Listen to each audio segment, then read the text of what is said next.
আমি খবরের কাগজের এই খবরটি পড়ে শোনালুম। যুদ্ধ বাধিয়াছে ইউরোপে, অন্ধকারে ভুগিতেছে কলিকাতা নগরী। কালা আদমির দেশে আসিয়াছে কালো অন্ধকার, বলিবার কথা কিছুই নাই। রাত্রে এখানে গ্যাসের আলোকস্তম্ভগুলো একেবারে না নিবিয়া রাজধানীর মুখ রক্ষা ও নিজেদের নাম রক্ষা করে বটে, কিন্তু প্রাণ রক্ষা করিবার আপ্রাণ চেষ্টায় পথিকদের হইতেছে প্রায় প্রাণান্ত। নগর পিতারা যেটুকু আলোর ব্যবস্থা করিয়াছেন, তাহার সাহায্যে অন্ধকারকে আরো ভালো করিয়া দেখিবার সুযোগ পাওয়া যায়। কিন্তু সেই অন্ধকারের মধ্যে যেসব মারাত্মক রহস্য আত্মগোপন করিয়া থাকে, চর্মচক্ষু তাহাদের আবিষ্কার করিতে পারে না। অলি গলিগুলো হইয়া উঠিয়াছে অধিকতর ভয়াবহ। কলিকাতায় বড় বড় রাজপথ আছে গুটি কয়েক, কিন্তু অলিগলির সংখ্যা হয় না। এখানকার গ্যাস পোস্টগুলোর প্রধান কর্তব্য যেন আলোককে ব্যঙ্গ করা। একটা দেশলাইয়ের কাঠির মুখে যতটুকু আলো ধরে, তাদের সম্বল তার বেশি নয়। গলির গ্যাস পোস্টগুলো যেন পূর্ণ গ্রহণের চাঁদের ভূমিকায় অভিনয় করিতে চায়। এই বিভীষিকাময় ছায়ামায়ার মধ্যে কলিকাতা শহরে বেড়াতে আসিয়াছে এক বিভীষণ রাত্রির যাত্রী। তার নাম ধাম কেহ জানে না। ঘটনাস্থলে সে রাখিয়া যায় কেবল এক একটা রক্তাক্ত মৃতদেহ এবং একখানা করিয়া অত্যাশ্চর্য ভিজিটিং কার্ড। গত 21শে জুলাই প্রথম ঘটনাটি ঘটে। ডাক্তার মোহিনীমোহন দত্ত রাত্রি প্রায় 12টার সময় রোগী দেখিবার জন্য ফোনে বিশেষভাবে আহত হন। রোগীর ঠিকানা ছিল 25 নম্বর বিশু বসুর লেনে। অত রাত্রে মোহিনীবাবু প্রথমে বাহিরে যাইতে স্বীকৃত হন নাই। তখন তাহাকে ডবল ভিজিটের লোভ দেখানো হয়। বিশু বসুর লেনের মুখে গিয়া মোহিনীবাবু নিজের মোটর হইতে নামিয়া পড়েন, কারণ গলির ভেতরে গাড়ি ঢোকে না। ব্ল্যাক আউটের মহিমায় কলিকাতার বড় রাস্তাতেই আজকাল পথিক দুর্লভ। সুতরাং বিশু বসুর লেনের মতন ছোট গলি যে অত রাত্রে জনশূন্য ছিল, সে কথা বলাই বাহুল্য। তারপর কি ঘটে সচক্ষে কেউ তা দেখে নাই। ঘণ্টা দুয়েক অপেক্ষা করিবার পর মোহিনীবাবুর ড্রাইভার তার মনিবের খোঁজে গলির ভেতরে প্রবেশ করে এবং খানিক দূর অগ্রসর হইয়ার পর দেখতে পায় মোহিনীবাবুর মৃতদেহ। তাহার মৃতদেহ পড়িয়াছিল পথের ওপরেই। তার বক্ষের উপরে তীক্ষ্ণ অস্ত্রের আঘাত। এবং সব চাইতে বিস্ময়কর ব্যাপার হইতেছে, লাশের পাশেই পাওয়া গিয়েছে একখানা তাসের পাঞ্জা। তাহার 5টা ফোঁটার মধ্যে একটা ফোঁটা ছুরি দিয়া কাটিয়া লইয়া হইয়াছে। পুলিশ খোঁজ লইয়া জানিয়াছে, বিশু বসুর লেনের মধ্যে 20-র বেশি বাড়ির নম্বর নাই। দ্বিতীয় ঘটনাটি ঘটিয়াছে 28শে জুলাই তারিখে। এই রাত্রেও 1টার সময় ডক্টর এন বসু ফোনে এক জরুরি ডাক পান। ডাক আসে 30 নম্বর মণিলাল মিত্রের লেন হইতে। এই গলিটিও অত্যন্ত সংকীর্ণ, দুজন মানুষ পাশাপাশি চলিতে পারে না। এখানেও হইয়াছে একই রকম সাংঘাতিক দৃশ্যের অভিনয়। ডাক্তার বসুর ফিরিতে অসম্ভব বিলম্ব হইতেছে দেখিয়া তাহার মোটর চালক গলির ভেতরে প্রবেশ করে এবং পথের ওপরে আবিষ্কার করে প্রভুর মৃতদেহ। তাহারও বক্ষের উপরে তীক্ষ্ণ অস্ত্রের আঘাত এবং দেহের নিকেটে পাওয়া গিয়েছে একখানা তাসের পাঞ্জা। নতুনত্বের মধ্যে কেবল এই যে এইবারে তাসের 5 ফোঁটার মধ্যে 2টি ফোঁটা ছুরি দিয়া কাটিয়া লওয়া হইয়াছে। এবারেও পুলিশের খোঁজে প্রকাশ পাইয়াছে মণিমিত্রের লেনে 30 নম্বরের বাড়ি নাই। এই দুইটি অদ্ভুত হত্যার মধ্যে যে সকল সাদৃশ্য আছে, তাহা কাহারও দৃষ্টি আকর্ষণ না করিয়া পারে না। দুজন হতব্যক্তির চিকিৎসক, দুজনেই আহত হইয়াছেন ফোনে, মধ্যরাত্রে, এবং এমন এক নম্বরের বাড়িতে যাহার অস্তিত্ব নাই। দুইবারই হতব্যক্তির দেহের পাশে বা কাছে পাওয়া গিয়াছে তাসের পাঞ্জা।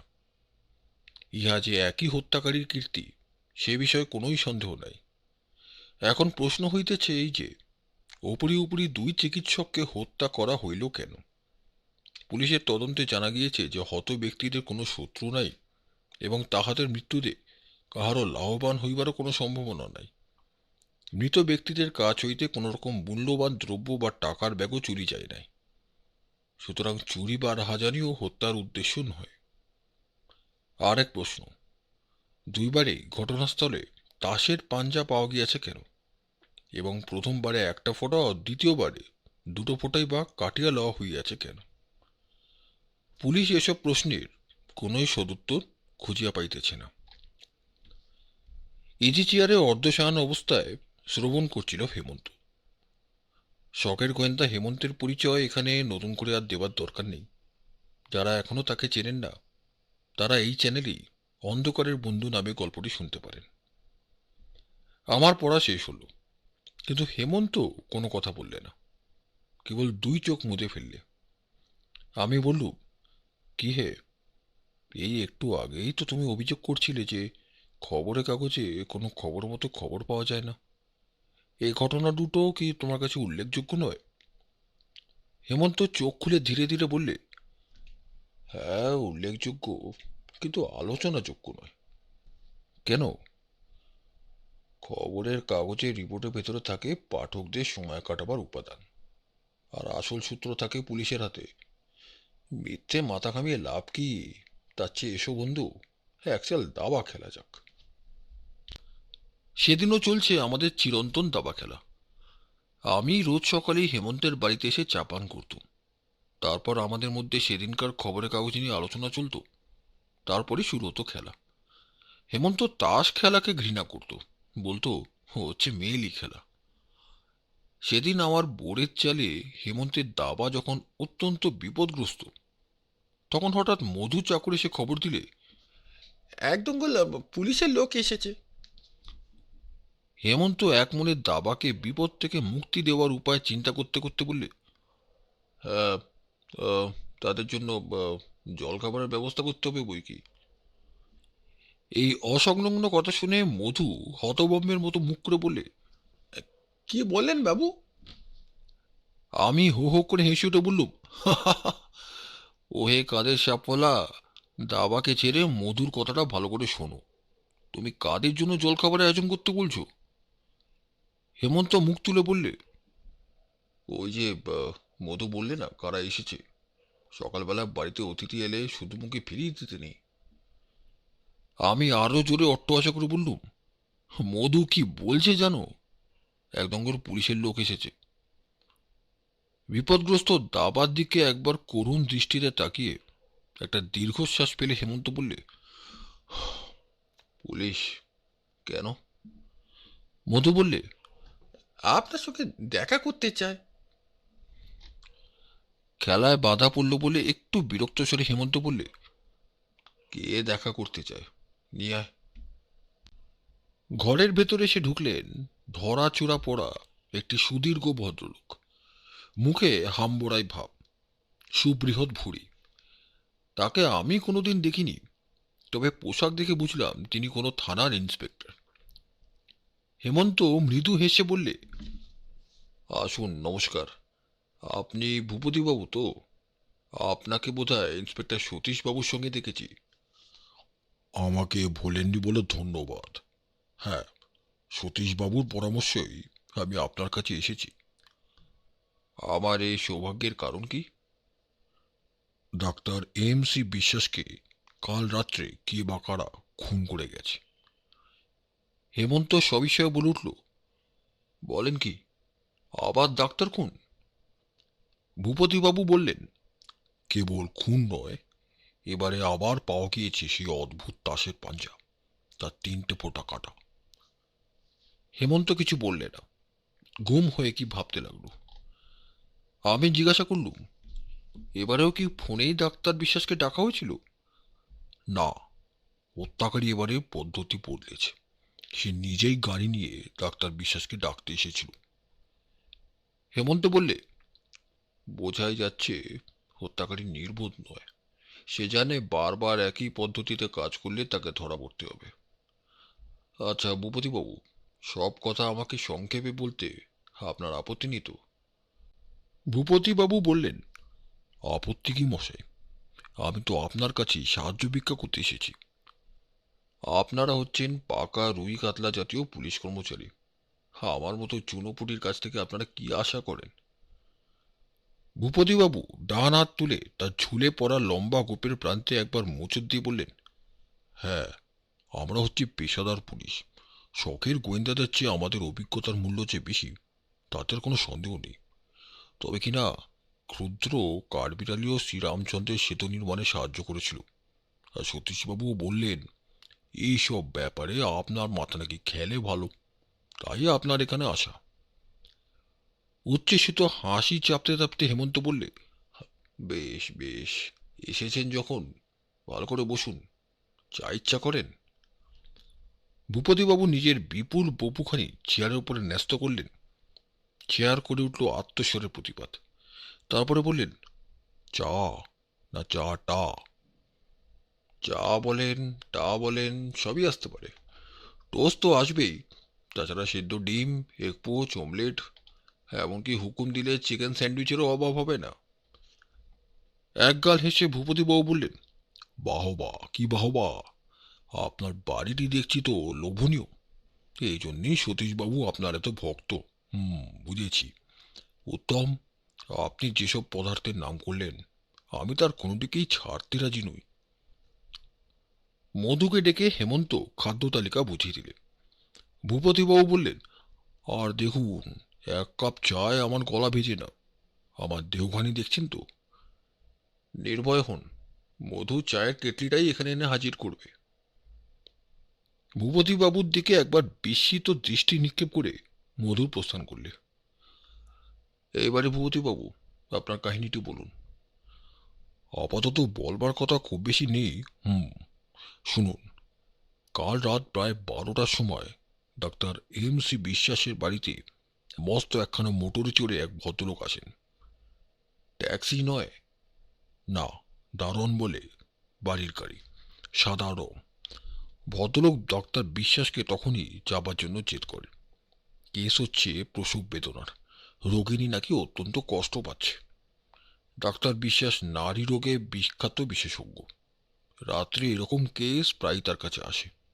কিন্তু কাল তার মোটরে কল বিগড়ে গিয়েছিল বলে তিনি আগন্তুকের গাড়িতেই চড়ে রোগী দেখতে চান। তারপর আর তিনি বাড়ি ফেরেননি। আগন্তুক ঠিকানা দিয়েছিল, হয়তো ডাক্তার বিশ্বাসের কাছে দিয়েছিল, কিন্তু আর কেউ তা জানে না। তার চেহারার বর্ণনা পেয়েছেন? ডাক্তার বিশ্বাসের দারোয়ানের কাছে পেয়েছি। লোকটা বয়সে বুড়ো, তার মাথায় লম্বা পাকা চুল, মুখে পাকা গোপদাড়ি, চোখে ধোঁয়াটে রঙের চশমা, পরনে সেকেলে লম্বা কুর্তা আর কাপড়, পায়ে সাদা ক্যাম্বিসের জুতো। সে চলে ধনুকের মতো দুমড়ে পড়ে, খুব কুঁজো হয়ে। দারোয়ান এছাড়া আর কিছু বলতে পারিনি।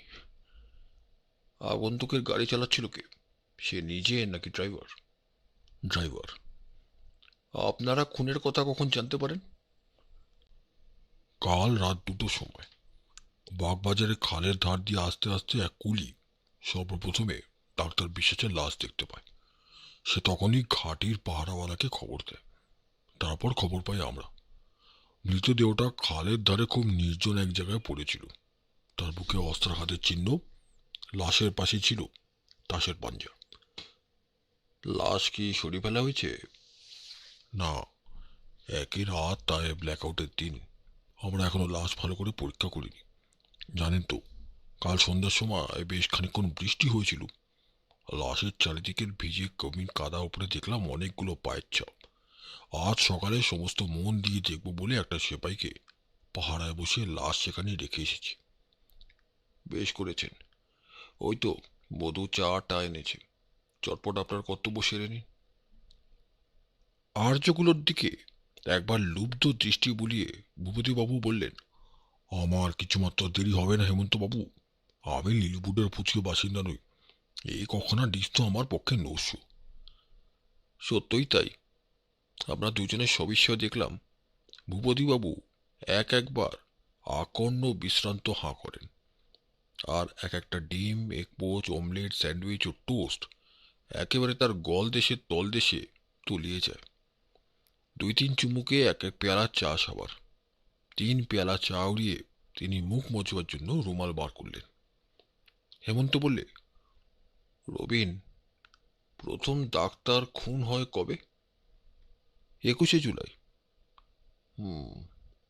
দ্বিতীয় খুন হয় 28শে জুলাই, আর কাল গেছে আগস্ট মাসের 4 তারিখ। জুলাই মাস শেষ হয় 31 তারিখে। তুমি কি হিসাব করছো? কিছু না, এখন ওঠো। ভূপতিবাবুর আহার পর্ব সমাপ্ত। ডাক্তার বিশ্বাসের মৃতদেহ যে জায়গায় পড়েছিল তার খুব কাছেই বাগবাজারের খাল। কলকাতার এই উত্তর সীমান্তে আজকাল আংশিক ব্ল্যাকআউটের রাতে 12টার পর লোক চলাচল একরকম বন্ধ হয়ে গিয়েছে বললেই হয়। এরকম জায়গায় খুন বা রাহাজানির সুবিধা যথেষ্ট। যে সিপাহী পাহারা দিচ্ছিল ভূপতিবাবু তাকে জিজ্ঞাসা করলেন, লাশের কাছে কেউ আসেনি তো? পাহারাওয়ালা বলে, না হুজুর। আসুন হেমন্তবাবু, তাহলে আমাদের পরীক্ষা শুরু করা যাক। আগে লাশ দেখবেন না পায়ের দাগ? পায়ের দাগ। বেশ, আমরা দুজনেই দেখি আসুন, পরে আলোচনা করা যাবে। দুজনে মাটির ওপরে হেঁট হয়ে পায়ের দাগ পরীক্ষায় নিযুক্ত হলো। আমি একটু তফাতে দাঁড়িয়ে কাপড়ে ঢাকা মৃতদেহের দিকে সভয়ে তাকিয়ে রইলাম। আমি হচ্ছি সাহিত্যিক, গল্প ও কবিতা লেখা আমার কাজ। নরহত্যা ও ডাকাতি প্রভৃতি হচ্ছে আমার কাছে কল্পনাতীত, অমানসিক ব্যাপার। ওই কাপড়ের তলায় যে ক্ষতবিক্ষত ও জীবনহীন জীবের দেহটা ভয়াবহভাবে আড়ষ্ট হয়ে আছে, আমার কাব্যপ্রিয় কোমল মন সেটা ভেবেই শিউরে উঠতে লাগলো। মিনিট কয়েক পরেই ভূপতিবাবু উঠে দাঁড়িয়ে বললেন, ব্যাস, আমার এই পেশাদার চোখ যা দেখবার সব দেখে নিয়েছি। হেমন্তবাবু, আপনার আরো কত দেরি? হেমন্ত একবার মুখ তুলে হেসে বললে, এসব কাজে আমি হচ্ছি নাবালক মাত্র, আমার দেখা শেষ হতে সময় লাগবে। বলেই সে একখানা ম্যাগনিফাইং গ্লাস ও একটা ফুট বার করে আবার জমির উপরে উপুর হয়ে পড়ল। আরে মশাই, অত তোড়জোড় করছেন কেন? এই যে মশা মারতে কামান পাতা, এখানে এমন কিছু উল্লেখযোগ্য দ্রষ্টব্য নেই। ওই তো শখের গোয়েন্দাদের বিটকেল বাদিক, বজ্র আটন ফসকা ঘিরো। হেমন্ত নিরুত্তর মুখে নিজের কাজেই নিযুক্ত হয়ে রইল। শেষটা ভূপতিবাবু যখন রীতিমতো অধীর হয়ে মৃতদেহের দিকে অগ্রসর হয়েছেন, হেমন্ত তখন গাত্রোত্থান করে বললে, আপনি এখানে কি দেখেছেন ভূপতিবাবু? যা দেখা যায়, 3 জোড়া পায়ের দাগ, তার মধ্যে 1 জোড়া খালি পায়ের। মাপ করবেন, ঠিক হলো না। এখানে 4জন মানুষের পদচিহ্ন আছে। প্রমাণ? বলছি, খালি পায়ের চিহ্ন ছেড়ে দিন, ওগুলো নিশ্চয়ই সেই কুলি যে সর্বপ্রথমে লাশ আবিষ্কার করেছে। কি করে জানলেন? খালি পায়ের চিহ্নগুলো ভালো করে দেখুন। নানা স্থানে এগুলো জুতোর দাগের ওপরে গিয়ে পড়েছে। তার কারণ জুতোর মালিকরা এখানে পদচিহ্ন ফেলে চলে যাওয়ার পরেই কুলিটা ঘটনাস্থলে এসেছিল। সে প্রথমে স্বাভাবিকভাবে পা ফেলে এখানে এসে দাঁড়িয়েছিল, তারপরে লাশ দেখে সবাই দীর্ঘ পদবিক্ষেপ করে প্রাণপণে ছুটে পালায়। দেখুন, খালি পায়ের চিহ্নগুলো এদিকে কত তফাতে তফাতে পড়েছে। হুম, হয়তো আপনার কথাই সত্যি, কিন্তু আর 3জন লোকের পায়ের দাগ কোথায়? উপতিবাবু, আমি ফুট দিয়ে মেপে এখানে 3 জোড়া জুতো পরা পায়ের দাগ পেয়েছি। 1 জোড়া জুতোর মাপ লম্বায় কিছু কম 9 ইঞ্চি, আর চওড়ায় কিছু বেশি 3 ইঞ্চি। আর 1 জোড়া জুতোর মাপ লম্বায় 9 ইঞ্চি আর চওড়ায় 3.25 ইঞ্চি। হঠাৎ দেখলে এই 2 জোড়া পায়ের দাগ প্রায় একরকম বলে মনে হয়। মেপে না দেখলে আমারও ভ্রম হতে পারত। আর 1 জোড়া পায়ের দাগ সম্বন্ধে আপনার কি মত? পরে বলছি, আগে দেখা যাক এই 2জন লোক এখানে এসে কি করেছিল। দেখুন, ডান দিক হতে পরস্পরের কাছ থেকে প্রায় 2.5 ফুট তফাতে তফাতে এরা এখানে এসেছে। এই পায়ের দাগগুলো দেখে সেটা স্পষ্ট বোঝা যাচ্ছে। এইভাবে আসবার সময় তাদের পদচিহ্নগুলো খুব গভীরভাবে কাঁধের ভেতরে বসে গিয়েছে। আবার এই উল্টোমুখ পদচিহ্নগুলোর উৎপত্তি হয়েছে তখন তারা যখন এখান থেকে ফিরে গিয়েছে। এ দাগগুলো গভীরও নয়, পরস্পরের কাছ থেকে মাপ করা দূরে দূরেও থাকেনি। এ থেকে কি প্রমাণ হয় বলুন? আপনি বলুন না। ওদের পা আসবার সময় এমন গভীরভাবে কাদার ভেতরে বসেছিল কেন জানেন? ওরা কোনো ভারী জিনিস বহন করে এনেছিল। তার মানে? এক্ষেত্রে ভারী জিনিস মানে আর কি হতে পারে? ডাক্তার বিশ্বাসের মৃতদেহ। ভূপতিবাবু সচকিত স্বরে বললেন, তাহলে আপনি বলতে চান ডাক্তার বিশ্বাসকে এখানে খুন করা হয়নি? আমার তো সেরকমই সন্দেহ হয়। ভূপতিবাবু তাড়াতাড়ি মৃতদেহের দিকে অগ্রসর হলেন। হেমন্ত তাকে বাধা দিয়ে বললে, পদচিহ্নের ইতিহাস আরেকটু বাকি আছে। এখানে চতুর্থ যে ব্যক্তির পায়ের দাগ দেখছি সে কিঞ্চিত অসাধারণ। কিরকম? সে মাথায় অন্তত 6 ফুট উঁচু, সে অত ন্যাটা, অর্থাৎ ডান হাতের কাজ করে বাঁ হাত দিয়ে। পায়ের দাগের ভেতর থেকে আপনি এই অপূর্ব আবিষ্কার করেছেন? বলেই ভূপতি হো হো করে হেসে উঠলেন। হেমন্ত কিছুমাত্র বিচলিত না হয়ে বললে, তার হাতে ছিল একগাছা মস্ত মোটা লাঠি, আর তার ডান চোখ ছিল কানা, আর বাঁ গালে ছিল একটা চুরুট। কি বলেন? না, অতটা বেশি বলতে পারি না। এবারে যা বলেছি তার ব্যাখ্যা শুনুন। প্রথমত, এই পায়ের দাগগুলো লক্ষ্য করে দেখুন। এদের প্রত্যেকটা মাপ কত জানেন? লম্বায় প্রায় 11 ইঞ্চি আর চওড়ায় 4 ইঞ্চিরও বেশি। যার পা এত বড় তার বেটে হওয়া উচিত নয়। দ্বিতীয়, প্রত্যেক পদচিহ্নের মাঝখানে কতখানি করে ফাঁক রয়েছে দেখছেন? রীতিমতো দীর্ঘ লোক ছাড়া কেউ এত তফাতে পা ফেলে না। আচ্ছা, এটাও যেন মেনে নিলুম, কিন্তু কি করে জানলে যে ন্যাটা আর মোটা লাঠি নিয়ে বেড়ায়? খুব সহজেই। ভালো করে দেখলে আপনিও বলতে পারতেন। চেয়ে দেখুন, কাদার ওপরে প্রত্যেক বড় বা পায়ের দিকে একটা করে গোল চিহ্ন দেখতে পাচ্ছেন? হুম। ওগুলো হচ্ছে লাঠির দাগ। চিহ্নগুলোর আকার দেখেই বলা যায় লাঠি গাছা বেশ মোটা। ওই পদচিহ্নের অধিকারী যদি আর 5 জনের মতো ডান হাতে লাঠি ধরত, তাহলে মাটিতে লাঠির দাগ পড়তো ডান পায়ের দিকে। এখানে তা পড়েনি বলেই হয়তো সে ন্যাটা। ভূপতিবাবু চমৎকৃতভাবে হেমন্তের দিকে তাকিয়ে রইলেন। তারপর ধীরে ধীরে বললেন, মশাই আমাকে মাফ করুন। এতক্ষণ পর বুঝলাম আমাদের সতীশবাবু আপনার প্রশংসায় কেন এমন পঞ্চমুখ।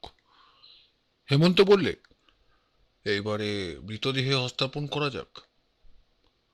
ভূপতিবাবু এগিয়ে গিয়ে মৃতদেহের ওপর থেকে আবরণটা তুলে নিলেন। একটি প্রৌঢ় ব্যক্তির মৃতদেহ। যদিও অস্ত্রাঘাতে মৃত্যু হয়েছে, তবু অনেকক্ষণ আগে মারা পড়েছেন বলে তার মুখের ভাব আবার প্রশান্ত হয়ে এসছে। হেমন্ত বললে, দেখছেন ভূপতিবাবু, মাটির উপরে রক্তের দাগ নেই। না, এখানে হত্যাকাণ্ড হলে মাটির উপরে নিশ্চয়ই রক্তের দাগ থাকতো। আপনি ঠিক অনুমান করেছেন। ভদ্রলোককে মারা হয়েছে অন্য জায়গায়, কিন্তু কোথায়? হয়তো গাড়ির ভেতরে। হতেও পারে, না হতেও পারে। ডাক্তার বিশ্বাসের বাড়ি কোথায়? কালীঘাটের কাছে। আর এটা হচ্ছে বাগবাজারের খালের ধার। গভীর রাত্রি, রাস্তায় আধা অন্ধকার, পথিক নেই, সুদীর্ঘ পথ, দ্রুতগামী মোটর। হত্যাকারী কাজ সারবার যথেষ্ট সুযোগ পেয়েছিল। তারপর একটা নিরাপদ জায়গা বেছে নিয়ে লাশ ফেলে দিয়ে তারা সরে পড়েছে। হ্যাঁ, অসম্ভব নয়। হেমন্ত এগিয়ে গিয়ে দেহের দিকে তাকিয়ে খানিকক্ষণ দাঁড়িয়ে রইল নীরবে।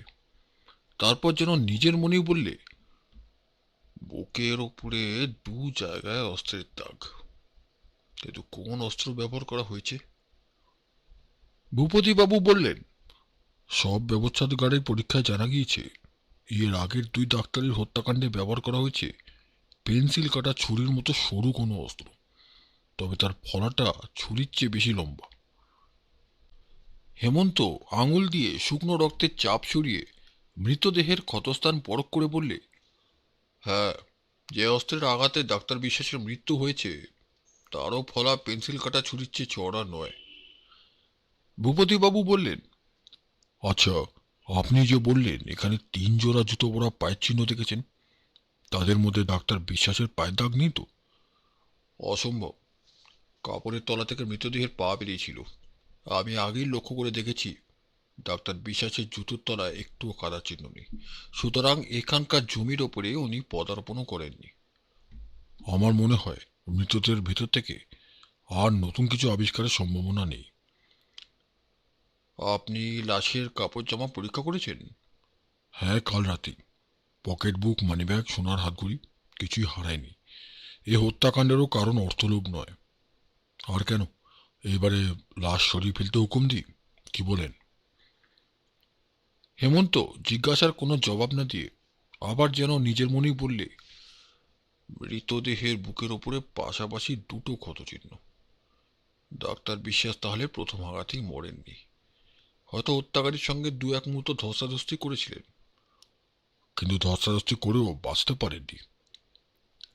হেমন্ত হঠাৎ মৃতদেহের মুষ্টিবদ্ধ ডান হাতখানা তুলে ধরলে, তারপর জোর করে মুষ্টি খুলে বার করলে এক গোছা পাকা চুল। বললে, ভূপতিবাবু, এ দেখুন, ধস্তাধস্তির ফল। হত্যাকারীর মাথার পাকা চুল? হেমন্ত আবার ম্যাগনিফাইং গ্লাস বার করে চুলগুলো দেখতে দেখতে একটু হেসে বললে, না ভূপতিবাবু, এ হচ্ছে মরা চুল। সে আবার কি? অর্থাৎ পরচুল। হ্যাঁ? হ্যাঁ, ডাক্তার বিশ্বাসের দারোয়ান যে বৃদ্ধকে দেখেছিল, খুব সম্ভব তারই মাথায় আর মুখে ছিল পরচুল। হত্যাকারী হয়তো বয়সে যুবক, আত্মগোপন করবার জন্য সে গিয়েছিল ছদ্মবেশে। পদচিহ্ন দেখে আমি যে সুদীর্ঘ ব্যক্তিকে আবিষ্কার করেছি, সেই হয়তো পাকা পরচুল পরে বুড়ো সেজেছিল, আর নিজের দীর্ঘতা লুকোবার জন্যই কুঁজো হয়ে দুমড়ে পথে চলাফেরা করছিল। দারোয়ানের আর একটা কথার সঙ্গে আপনার কথা কিন্তু মিলছে না। কি?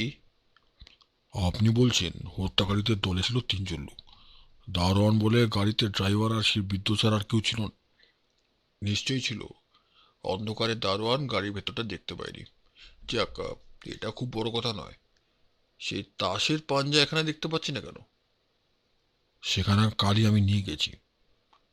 ভূপতিবাবু, এখানে আমার আর কোনো কর্তব্য নেই, কিন্তু আপনার কিছু কাজ এখনো বাকি আছে। আবার কি কাজ? ওই 3 জোড়া জুতো পরা পদচিহ্নের প্লাস্টারের ছাঁচ তোলবার ব্যবস্থা করুন, পরে কাজে লাগতে পারে। তা যেন করব, কিন্তু আপনি এই হত্যার উদ্দেশ্যে কিছু ধরতে পারলেন কি? আমি জাদুকর নই ভূপতিবাবু, এত তাড়াতাড়ি অতটা পারি না। আচ্ছা, নমস্কার। এসো রবিন। এরপর কয়েকদিন কেটে গেল। অদ্ভুত হত্যাকাণ্ডগুলো সম্বন্ধে হেমন্ত আর কোনো কথাই তুললে না। আমি তার স্বভাব জানতাম। সে যখন কোনো বিষয় নিয়ে গভীর চিন্তা করে এবং সে সম্বন্ধে কোনো স্থির সিদ্ধান্তে এসে পৌঁছতে না পারে, তখন তা নিয়ে কেউ কৌতূহলী হয়ে প্রশ্ন করলে অত্যন্ত চটে যায়। কাজেই আমি কিছুই জানবার জন্য আগ্রহ প্রকাশ করলাম না।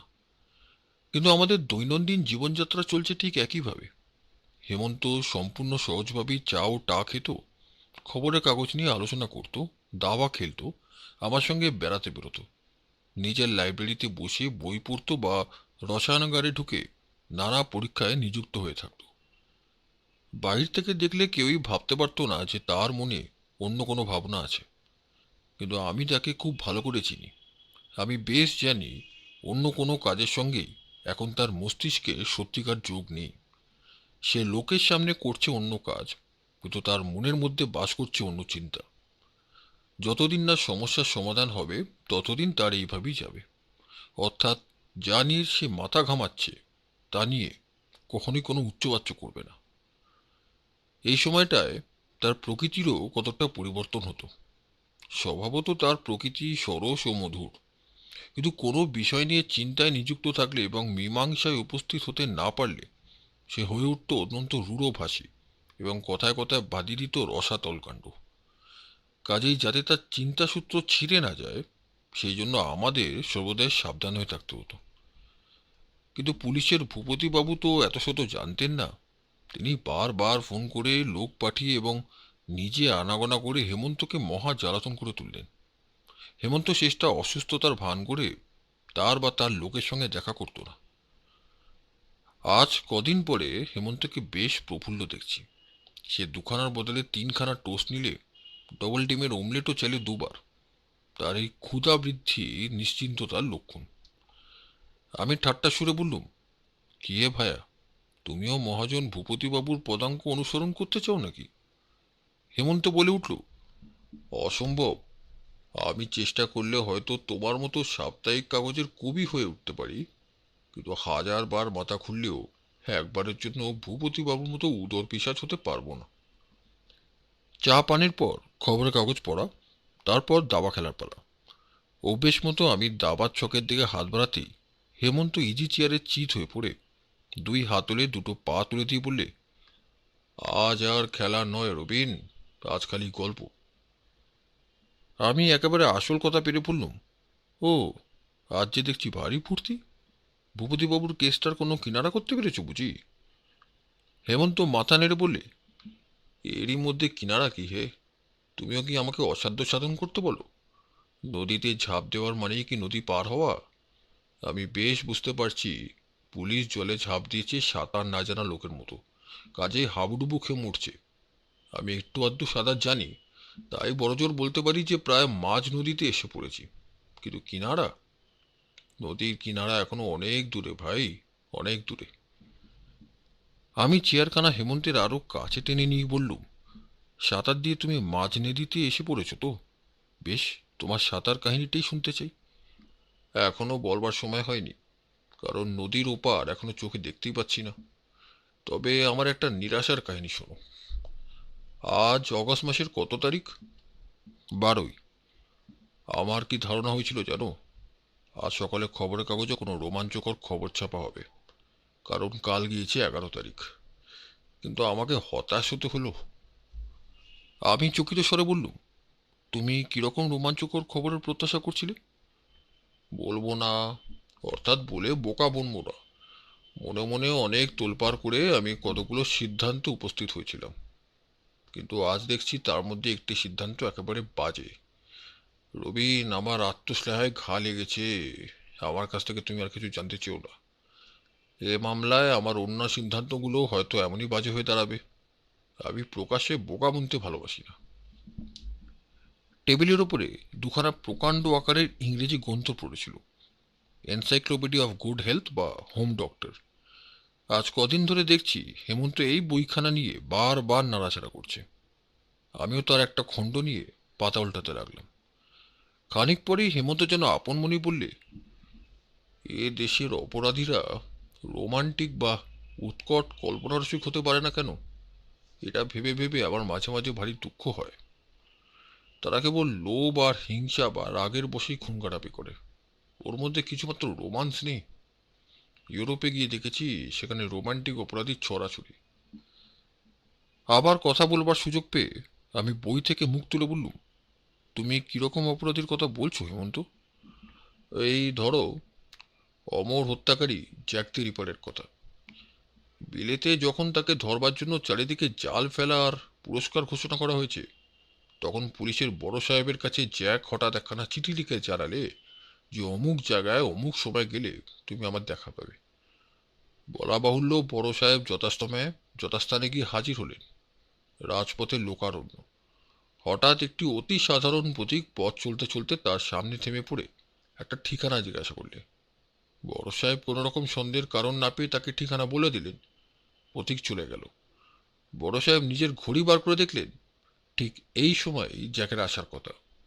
তখন তার চমক ভাঙল। বুঝলেন ওই পথিকই জ্যাক ছাড়া আর কেউ নয়। তিনি তাড়াতাড়ি তার খোঁজে ছুটলেন, কিন্তু জ্যাক তখন ভিড়ের মধ্যে কোথায় হারিয়ে গেছে। রবিন, একেই বলি আমি রোম্যান্টিক ক্রিমিনাল। হ্যাঁ, সেকালে এদেশেও এই শ্রেণীর অপরাধী ছিল। বিশু ডাকাত, তাতিয়া ভিল প্রভৃতি গল্প পড়ে দেখো, রীতিমতো রোমান্সের গন্ধ পাবে। আমি বললুম, হঠাৎ রোমান্টিক অপরাধীদের নিয়ে তোমার এত মাথা ব্যথা কেন বলো দেখি? কারণ যে মামলা হাতে পড়েছে তার মধ্যে কিঞ্চিত রোমান্সের আঘ্রাণ পাওয়া যাচ্ছে। যথা, এই তাসের পাঞ্জার কথা ভেবে দেখো। যেখানে খুন হয় সেখানেই পাওয়া যায় একখানা করে পাঞ্জা, আর তার এক একটা ঘর কাটা। তুমি বলবে একে রহস্যময়, আমি বলবো রোমান্টিক। এর মধ্যে কি আর অন্য কোনো অর্থ নেই? নিশ্চয়ই আছে। খানিক খানিক অনুমান করতেও পেরেছি, কিন্তু এখনো রস উদ্ঘাটনের সময় হয়নি। হেমন্ত ও আবার মুখে লাগালে তালা চাবি। আমিও আবার ঝুঁকে পড়লুম কেতাবের দিকে। এইভাবে গেল মিনিট 15। তারপর হেমন্ত বললে, যদি এই মামলার একটা কিনারা হয়, তাহলে ওই তাসের পাঞ্জাগুলোকে স্মরণীয় করবার জন্য এখানকার পুলিশ কর্তৃপক্ষ কিছুই করবে না, কিন্তু ইউরোপের ধারা স্বতন্ত্র। আমি বললুম, ইউরোপের পুলিশ ওই তাসের পাঞ্জা নিয়ে কি করতো? মিউজিয়ামে সাজিয়ে রাখতো। মিউজিয়ামে? হ্যাঁ, মিউজিয়াম অফ ক্রাইম বা অপরাধের জাদুঘর। আমি যখন অপরাধ তত্ত্ব শেখবার জন্য কালাপানি পার হয়েছিলাম, তখন ইংল্যান্ডের, ফ্রান্সের আর অস্ট্রিয়ার রাজধানীতে দেখেছিলাম এইরকম সব মিউজিয়াম। সাধারণ লোকের জন্য নয়, কেবল পুলিশ বিভাগের জন্য। তাদের মধ্যে সাজানো আছে নানা বিখ্যাত মামলার অসাধারণ আর উল্লেখযোগ্য জিনিস। সেসব দেখলে অপরাধীদের মনোবৃত্তির বিষয়ে কতই শিক্ষা পাওয়া যায়। অনেক জিনিস হয়তো খুবই তুচ্ছ, কিন্তু তাদের পেছনে আছে হয়তো এমন ভয়াবহ ইতিহাস যে শুনলেও সর্বাঙ্গ শীতল হয়ে যায়। মূর্তিমান দুঃস্বপ্নেরও অভাব নেই। লন্ডনের বিখ্যাত পুলিশ কার্যালয় স্কটল্যান্ড ইয়ার্ডের জাদুঘরে একটা হলে দেখলাম লম্বা লম্বা অনেকগুলো তাকের সারি সারি সাজানো, প্লাস্টারের মানুষের মুখের পর মুখ। যে ইন্সপেক্টরকে আমাকে সব দেখাচ্ছিলেন তাকে জিজ্ঞাসা করলাম ওসব কাদের মুখ। তিনি অল্প একটু হেসে খালি বলেছিলেন, ওদের গলার দিকে তাকিয়ে দেখলেই বুঝতে পারবেন। তাকিয়ে দেখলাম প্রত্যেক মুখের গলা বেড়ে একটা করে গোল দাগ, যেন কোনো কঠিন বন্ধনই তাদের গলার উপরে চেপে বসে গেছে। ন্যাড়া মাথা কঠোর মুখগুলো আমার পানে তাকিয়ে আছে দৃষ্টিহীন স্থির চোখে। তার সঙ্গে গলার দাগ। আবার বুকের ভেতরে জাগলো বিভীষিকার শিহরণ। কেন হেমন্ত? সেগুলোর প্রত্যেকটা হচ্ছে হত্যাকারীর মুখ। ফাঁসি কাটে ঝুলে তারা প্রাণত্যাগ করবার পরেই মৃতদেহগুলোকে নামিয়ে প্যারিস প্লাস্টার দিয়ে তাদের মুখের ছাঁচ তুলে নেওয়া হয়েছিল। হেমন্তের কথা শেষ হওয়ার সঙ্গে সঙ্গেই বৈঠকখানার বাইরে দ্রুত পায়ের শব্দ হলো। তারপরই বেগে প্রবেশ করলে ভূপতিবাবু। তার মুখ চোখ অত্যন্ত উত্তেজিত। হেমন্ত একটু আশ্চর্য হয়ে বললে, এ কি ভূপতিবাবু, আপনার মুখের চেহারা ভগ্নদূতের মতন গেল। ভয়ানক কাণ্ড। কাল রাতে 1টার সময় ডাক্তার সুনীল চৌধুরীর ওপরে মারাত্মক আক্রমণ হয়েছিল। ভাগ্যক্রমে তিনি বেঁচে গেছেন। এক লাফে দাঁড়িয়ে উঠে উদ্দীপ্ত কণ্ঠে হেমন্ত বললে, রবিন, রবিন, তাহলে আমার সিদ্ধান্তই ঠিক। কাল গেছে আগস্ট মাসে 11 তারিখ। আমি জানতুম এমনি একটা কিছু হবেই। ভূপতি হতভম্বের মতো বললে, আপনি জানতেন কাল আবার তাসের পাঞ্জা খেলা হবে? কি করে জানলেন? হেমন্ত তৎক্ষণাৎ নিজেকে সামলে নিয়ে শান্ত স্বরে বললে, ও কথা এখন যেতে দিন। তাহলে এবারের ডাক্তারবাবু বেঁচে গিয়েছেন? হ্যাঁ, কিন্তু আহত হয়েছেন, যদিও সাংঘাতিকভাবে নয়। আর যে তাকে আক্রমণ করেছিল? পালিয়েছে। কিন্তু কাগজে খবরটা বেরোয়নি তো। তারা এখনো খবর পায়নি। বেশ, এখন স্থির হয়ে বসে সব কথা খুলে বলুন দেখি।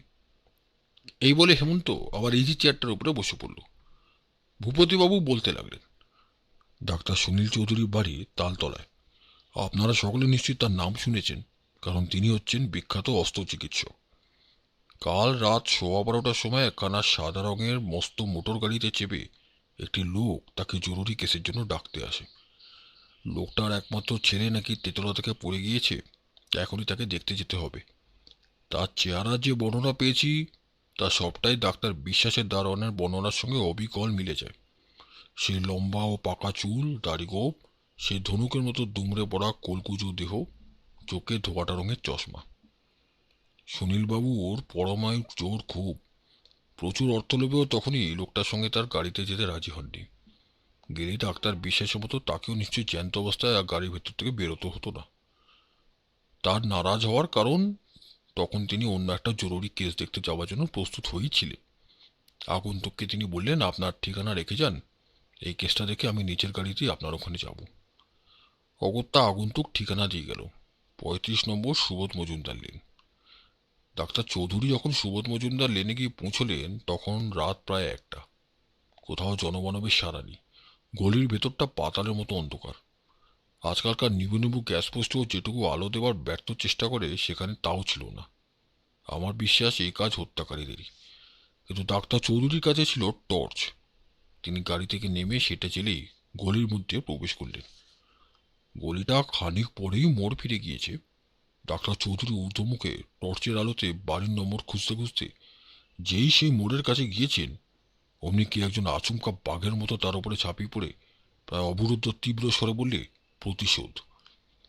তারপর সঙ্গে সঙ্গে তার বুকের ওপরে করলে অস্ত্রাঘাত। কিন্তু প্রথম সেই আঘাতটা তিনি সামলে গেলেন আশ্চর্য উপায়। তার বুক পকেটে ছিল একটা পুরু রূপোর ভারী সিগারেট কেস। আদত এই ছোড়া বা ছুরি তার উপরই বাধা পেয়ে একেবারে ব্যর্থ হয়ে গেল। ডাক্তার চৌধুরী সবাই বিস্ময়ে দুপা পিছিয়ে গেলেন। কিন্তু বড় মুহূর্তে হলো দ্বিতীয় আক্রমণ। কিন্তু সেবারের অস্ত্র এসে পড়ল তার বাম হাতের ওপরে। সঙ্গে সঙ্গে তিনিও আর্তচিৎকার করে উঠে আততায়ীকে করলেন সজোরে এক পদাঘাত। অন্ধকারে একটা ভারী দেহের পতন শব্দ হলো। তারপরে তিনি শুনলেন দু তিনজন লোক যেন বেগে ছুটে গলির ভেতর দিকে পালিয়ে যাচ্ছে। মারামারির সময় তার হাতের টর্চটা মাটির উপরে ঠিকরে পড়ে গিয়েছিল, তাই সেটা জেলে তিনি শত্রুদের কাউকে দেখবার সুযোগও পেলেন না। এদিকে তার চিৎকার শুনে গলির বাসিন্দারা জেগে নিচে নেমে এলো। আলো জেলে তন্ন তন্ন করে চারিদিক খোঁজা হলো, কিন্তু আক্রমণকারীরা তখন একেবারেই অদৃশ্য হয়েছে। সেই খোঁজাখুঁজির সময় দেখা গেল ঘটনাস্থলে পড়ে রয়েছে একখানা তাসের পাঞ্জা, আর তার চারটে পোটা কেটে বার করে নেওয়া। বলা বাহুল্য, সুবোধ মজুমদার লেনে 35 নম্বর বাড়ি খুঁজে পাওয়া যায়নি। আমি বললুম, রাখে কৃষ্ণ, মারে কে? একটা তুচ্ছ সিগারেট কেস করলে ডাক্তারবাবুর প্রাণ রক্ষা। ভূপতিবাবু বললেন, আর একটা লক্ষ্য করবার বিষয় হচ্ছে, এবারে ডাক্তার চৌধুরী প্রাণে মারা পড়েনি, কিন্তু তবু পাওয়া গিয়েছে তাসের পাঞ্জা। হেমন্ত বললে, ও জন্য বিস্মিত হওয়ার দরকার নেই। হত্যাকারী নিশ্চয়ই আগে থাকতে তাসের পাঞ্জার ফোঁটা কেটে প্রস্তুত হয়ে আসে, আর হত্যাকাণ্ডের আগেই সেখানে ঘটনাস্থলে নিক্ষেপ করে। ভূপতিবাবু বললেন, কিন্তু এমন আজগুবি কাণ্ড তো কখনো শুনিনি বাবা। করবি তো মানুষ কোন, তার সঙ্গে আবার তাস খেলা কেন? আর এই পাঞ্জার ফোঁটাগুলো কেটে নেওয়ারই বা অর্থ কি? হেমন্ত বললে, হত্যাকারীদের উদ্দেশ্য বুঝতে পারলেই এর অর্থ বুঝতে দেরি হবে না। উদ্দেশ্য? হত্যাকারীদের উদ্দেশ্য আমি ঠিক ধরে ফেলেছি। তাই নাকি? তা নয় তো কি, হত্যাকারীদের উদ্দেশ্য বুঝে বুঝে মাথা চুল পাকিয়ে ফেললুম যে। তা না পারলে কি আমাদের কাজ চলে মশাই? ব্যাপারটা কি জানেন? এই খুনে বেটাদের পেছনে আছে একদল হাতুড়ে ডাক্তার। পাশ করা ডাক্তারদের জন্য তাদের অন্ন একেবারে মারা যেতে বসেছে দেখেই তারা এই ষড়যন্ত্রের সৃষ্টি করেছে। একদল গুন্ডা ভাড়া করেছে পাশ করা ডাক্তারদের একে একে সরাবার জন্য। উদ্দেশ্য তো বুঝেছি হেমন্তবাবু, তবু এই তাসের পাঞ্জার মানেটাই তো বুঝতে পারছি না। আমি দেখলুম হেমন্তের চোখ ও ঠোঁট ঠেলে বেরিয়ে আসতে চাইছে যেন দুর্জয় হাসির উচ্ছ্বাস, কিন্তু তাড়াতাড়ি মুখ ফিরিয়ে উচ্ছ্বাসকে দমন করে সে উঠে পড়ল। তারপর পাঞ্জাবিটা পড়তে পড়তে বলল, ভূপতিবাবু, দয়া করে আমাকে এখনই একবার ডাক্তার চৌধুরীর কাছে নিয়ে যেতে পারবেন? হ্যাঁ, তা পারবো না কেন? হেমন্ত আমাকেও সঙ্গী হবার জন্য ইঙ্গিত করলে। ডাক্তার সুনীল চৌধুরী একখানা কৌচের ওপরে বসেছিলেন। তার বয়স 40-এর কম হবে না। বেশ বলিষ্ঠ দেহ, বাম হাতের ওপরে ব্যান্ডেজ। তার সামনের দুখানি আসনে হেমন্ত ও ভূপতিবাবু, সবার পেছনে আমি। সুনীলবাবুর নিজের মুখে হেমন্ত গতকালের কাহিনী আরেকবার শ্রবণ করলে, কিন্তু নতুন কোনো তথ্য পাওয়া গেল না। হেমন্ত জিজ্ঞাসা করলে, মিস্টার চৌধুরী, আক্রমণকারী যে ছোড়া মারবার আগে প্রতিশোধ কথাটি উচ্চারণ করেছিল, এই বিষয়ে আপনার কোনো সন্দেহ নেই তো? মনে রাখবেন, কেবল এই প্রশ্নটা করবার জন্যই আমি আপনাকে বিরক্ত করতে এসেছি। ডাক্তার চৌধুরী বললেন, শুনতে আমার কিছুমাত্র ভুল হয়নি। সে লোকটা চাপা অথচ এমন ভয়ানক তীব্র স্বরে প্রতিশোধ কথাটি উচ্চারণ করেছিল যে তা আমার কানে এসে ঢুকেছিল অত্যন্ত স্পষ্টভাবে। না, আমার শুনতে ভুল হওয়া অসম্ভব, একেবারে অসম্ভব। তাই যদি হয় তাহলে বলুন দেখি মিস্টার চৌধুরী, আপনার এমন শত্রু কে থাকতে পারে যে আপনার প্রাণবোধ করতে চায়? ডাক্তার চৌধুরী মিনিট কয়েক নীরবে চিন্তা করে বললেন, আমার এমন কোনো শত্রু আছে বলে তো আমি বিশ্বাস করি না।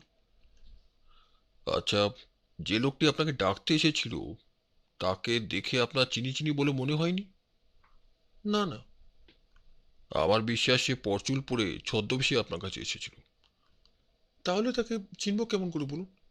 তার চোখ দেখলেও যদি বা কিছু ধরা যেত, কিন্তু সেই উপায়ও ছিল না। ধোঁয়াটে রঙের চশমার আড়ালে তার চোখ দুটো ছিল প্রায় অদৃশ্য। তবে একটা কথা বলতে পারি, সেই বৃদ্ধের দেহে বেঁকে দুমড়ে পড়েছিল বটে, কিন্তু সোজা হয়ে দাঁড়ালে মাথায় সে বোধহয় 6 ফুটের কম উঁচু হবে না। ভূপতিবাবু প্রশংসা ভরা কণ্ঠে বললেন, ধন্যী হেমন্তবাবু, ধন্যী। পায়ের দাগ দেখে আপনি তো ঠিকই আঁচ করেছিলেন। ডাক্তার চৌধুরী বললেন, সেই লোকটার হাতে ছিল একগাছা মোটা লাঠি। ভূপতিবাবু বললেন, আরে আরে হেমন্তবাবু, এই কথাটাও তো আপনার সাথে মিলে যাচ্ছে। মিস্টার চৌধুরী, আপনি লোকটার আর কিছু বিশেষত্ব লক্ষ্য করেছিলেন?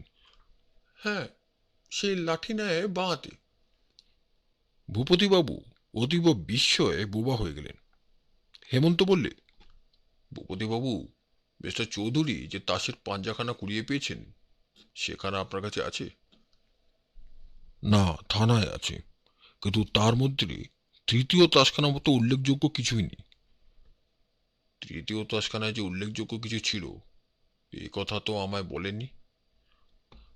ডাক্তার বিশ্বাসের মৃতদেহের পাশ থেকে রাত্রে যখন তাসখানা পাই তখন তার একটা বিশেষত্ব আমার চোখে পড়েনি।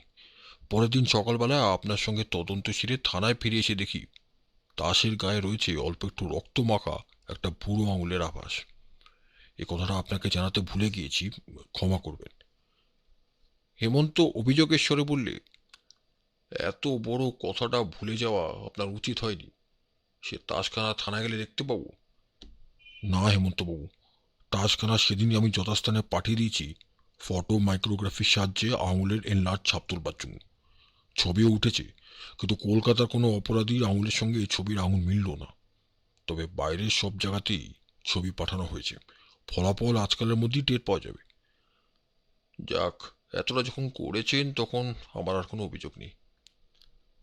ভূপতিবাবু বাহাদুরি দেখাবার সুযোগ পেলে ছাড়বার ছেলে নন। গর্বিত স্বরে বললেন, আবার বলি হেমন্তবাবু, আমরা হচ্ছে গিয়ে পেশাদার পুলিশের লোক, কাঁচা কাজ আমার কাছে পাবেন না। ঠিক সেই সময় ঘরের ভেতরে যে যুবকটি প্রবেশ করলে তাকে আমি আর হেমন্ত দুজনেই খুব ভালো করে চিনি। সে হচ্ছে মোহনলাল। প্রথম শ্রেণী থেকে দশম শ্রেণী পর্যন্ত সে আমাদের স্কুলের সহপাঠী ছিল। তারপর আমরা ভর্তি হই প্রেসিডেন্সি কলেজে, আর সে যায় বিদ্যাসাগর কলেজে। আজ 9-10 বছর পরে তার সঙ্গে আমাদের এই প্রথম সাক্ষাৎ। মোহনলাল আমাদের দেখে চিনতে পারলে বিস্মিত আনন্দে ছুটে এসে বললে, এ কি রবিন, হেমন্ত, হ্যাঁ এতকাল পরে দেখা, তোমরা এখানে যে? তারপরেই ধরাচুরো পড়া ভূপতিবাবুকে দেখে সে বললে, ও, শুনেছি বটে, হেমন্ত আজকাল মস্ত বড় ডিটেকটিভ হয়েছে। হেমন্ত হাসতে হাসতে বললে, আমিও শুনেছি তুমিও মস্ত বড় অ্যাটর্নি হয়েছ। হেমন্তের একখানা হাত চেপে ধরে মোহনলাল বললে, বেশ ভাই বেশ, স্বীকার করা গেল, আমরা দুজনই মস্ত বড় হয়েছি। তারপর কেমন আছো বলো দেখি? রবিন, তুমিও ভালো তো? দুজনেই মানলুম আমরা কেউই মন্দ নই। হেমন্ত বললে, কিন্তু তোমাকে আজ এখানে দেখতে পাবো বলে তো আশা করিনি। ব্যাপার কি, কার অসুখ বিসুখ হয়েছে নাকি? মোহনলাল বললে, না না, আমি এসেছি মিস্টার চৌধুরীর খবর নিতে। কাল ওর মাথার ওপর দিয়ে যে বিপদের ঝড় বয়ে গেছে তাই শুনেই আমি ছুটে এসেছি। আমার স্বর্গীয় স্ত্রী ওরই চিকিৎসাধীন ছিলেন কিনা।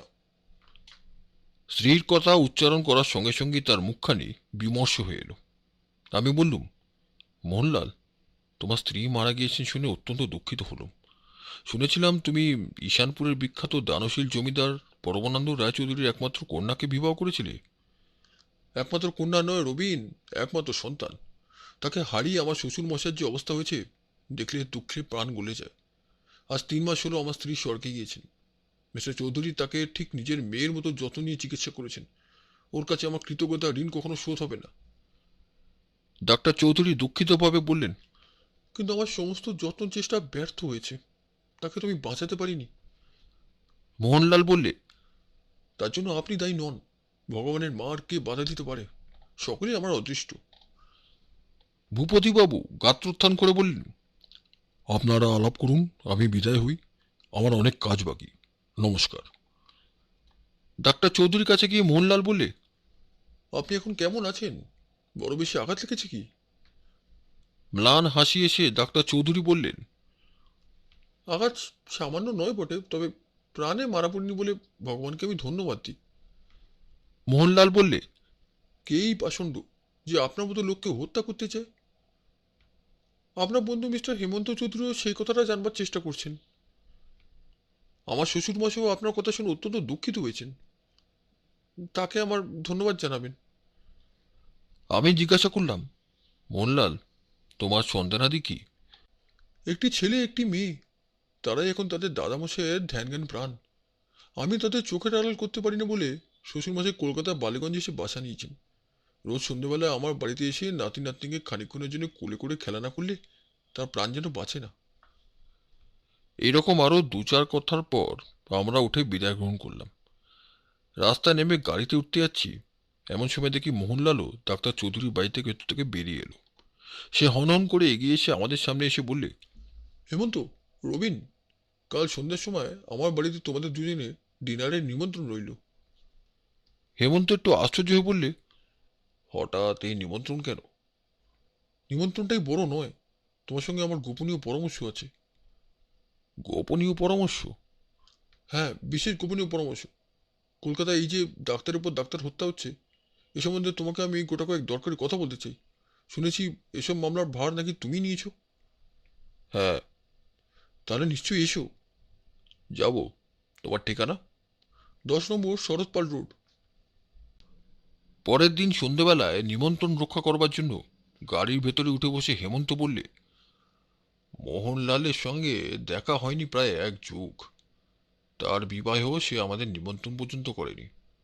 আমরাও যদি বিবাহ করতুম, মোহনলালের কথা মনে পড়তো কিনা সন্দেহ। তবু সে খবর রাখলে কেমন করে? কি খবর? আমি ডিটেকটিভ। হেমন্ত, তুমি যে এখন একজন নামজাদা লোক। জনসাধারণের কাছে নয়, আমি কাজ করি সকলের চোখের আড়ালে, শখের খাতিরে। খবরের কাগজে আমার নাম পর্যন্ত বেরোয় না। কিন্তু পুলিশ আর অপরাধীরা তোমাকে মিত্র আর শত্রু বলে চিনে ফেলেছে। তাদের কাছে এখন তুমি অত্যন্ত বিখ্যাত। কিন্তু মোহনলাল পুলিশেরও লোক নয়, অপরাধীও নয়। একটু থেমে হেমন্ত আবার বললে, তারপর দেখো, ডাক্তার চৌধুরীর বাড়িতে যেতে যেতে ভূপতিবাবু কি বললেন শুনেছ তো?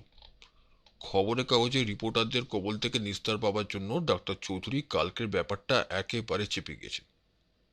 এমনকি যে গলিতে দুর্ঘটনা ঘটেছে সেখানকার বাসিন্দারা পর্যন্ত তার নাম জানে না। তবু এত সকালে দুর্ঘটনার কথা মোহনলাল কোন সূত্রে জানতে পারলে? বড়ই আশ্চর্য কথা রবিন, বড়ই আশ্চর্য কথা।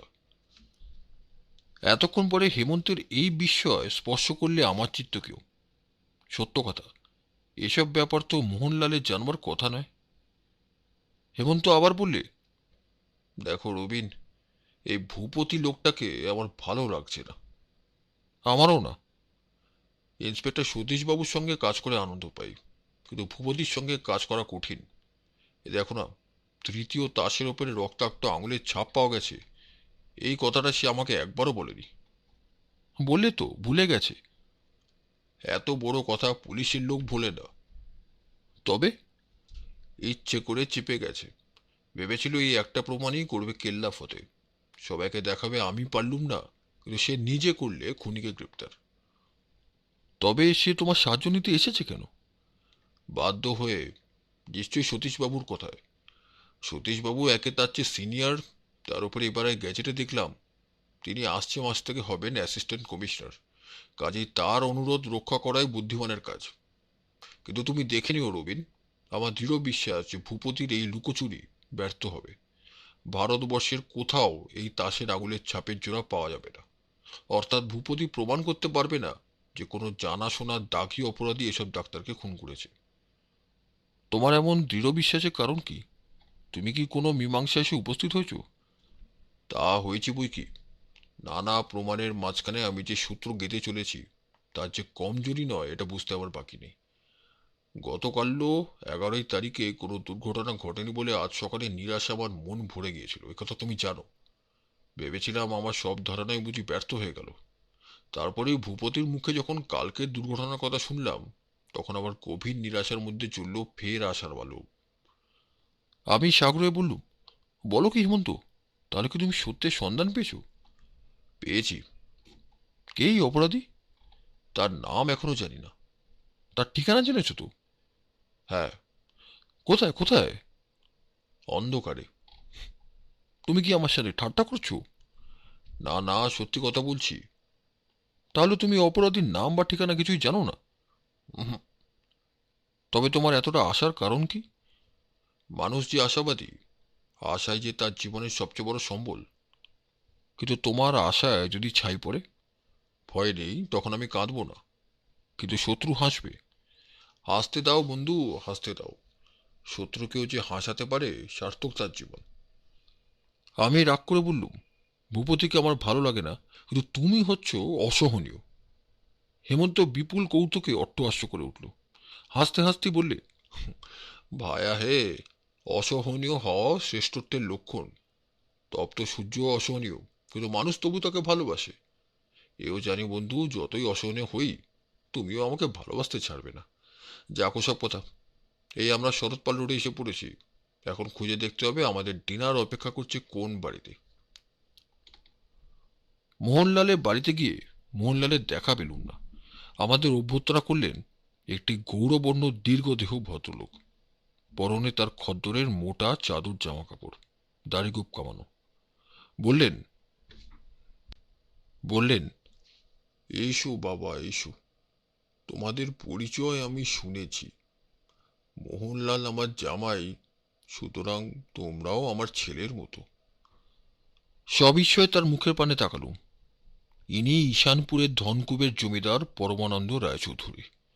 বাংলাদেশের কত হাসপাতাল, কত বিদ্যালয়, কত অনাথ আশ্রম এবং কত দুর্ভিক্ষ পীড়িত ও বন্যাগ্রস্ত জেলা যে এর অবারিত ধনভাণ্ডার থেকে কত লক্ষ টাকা সাহায্য লাভ করেছে, তার হিসাব কেউ জানে না। পরম শ্রদ্ধা করে আমরা দুজনেই নত হয়ে তাকে প্রণাম করলাম। আমাদের আশীর্বাদ করে তিনি বললেন, বৈঠকখানায় বসবে এসো। মক্কেলের এক জরুরি কাজে মোহনলালকে হঠাৎ বেরোতে হয়েছে। সে এসে পড়ল বলে। যদিও বুড়ো হয়েছি, তবু মোহনলাল যতক্ষণ না আসে আমি তোমাদের ভার গ্রহণ করতে পারবো। এসো। তিনি নিজেকে বুড়ো বলে পরিচিত করলেন বটে, কিন্তু তাকে দেখাচ্ছিল 40 বছরের সবল ব্যক্তির মতন। অবশ্য তারপরে শুনেছিলাম তিনি নাকি 50 পার হয়েছেন। বৈঠকখানায় গিয়ে ঢুকলাম। একেবারে আধুনিক কায়দায় সাজানো গুছানো ঘরটি। যেমন আলোর বাহার তেমনি ছবির বাহার, তেমনি সোফা কোচ কার্পেটের বাহার। আমাদের সোফা কোচের উপরে আসন গ্রহণ করতে বলে পরমানন্দবাবু নিজে বসে পড়লেন কার্পেটের উপরে আসন পিড়ি হয়ে। হেমন্ত কোচের উপরে বসতে গিয়েই দাঁড়িয়ে উঠে ব্যস্তভাবে বললেন, ওকে ওকে, আপনি বসবেন ওখানে?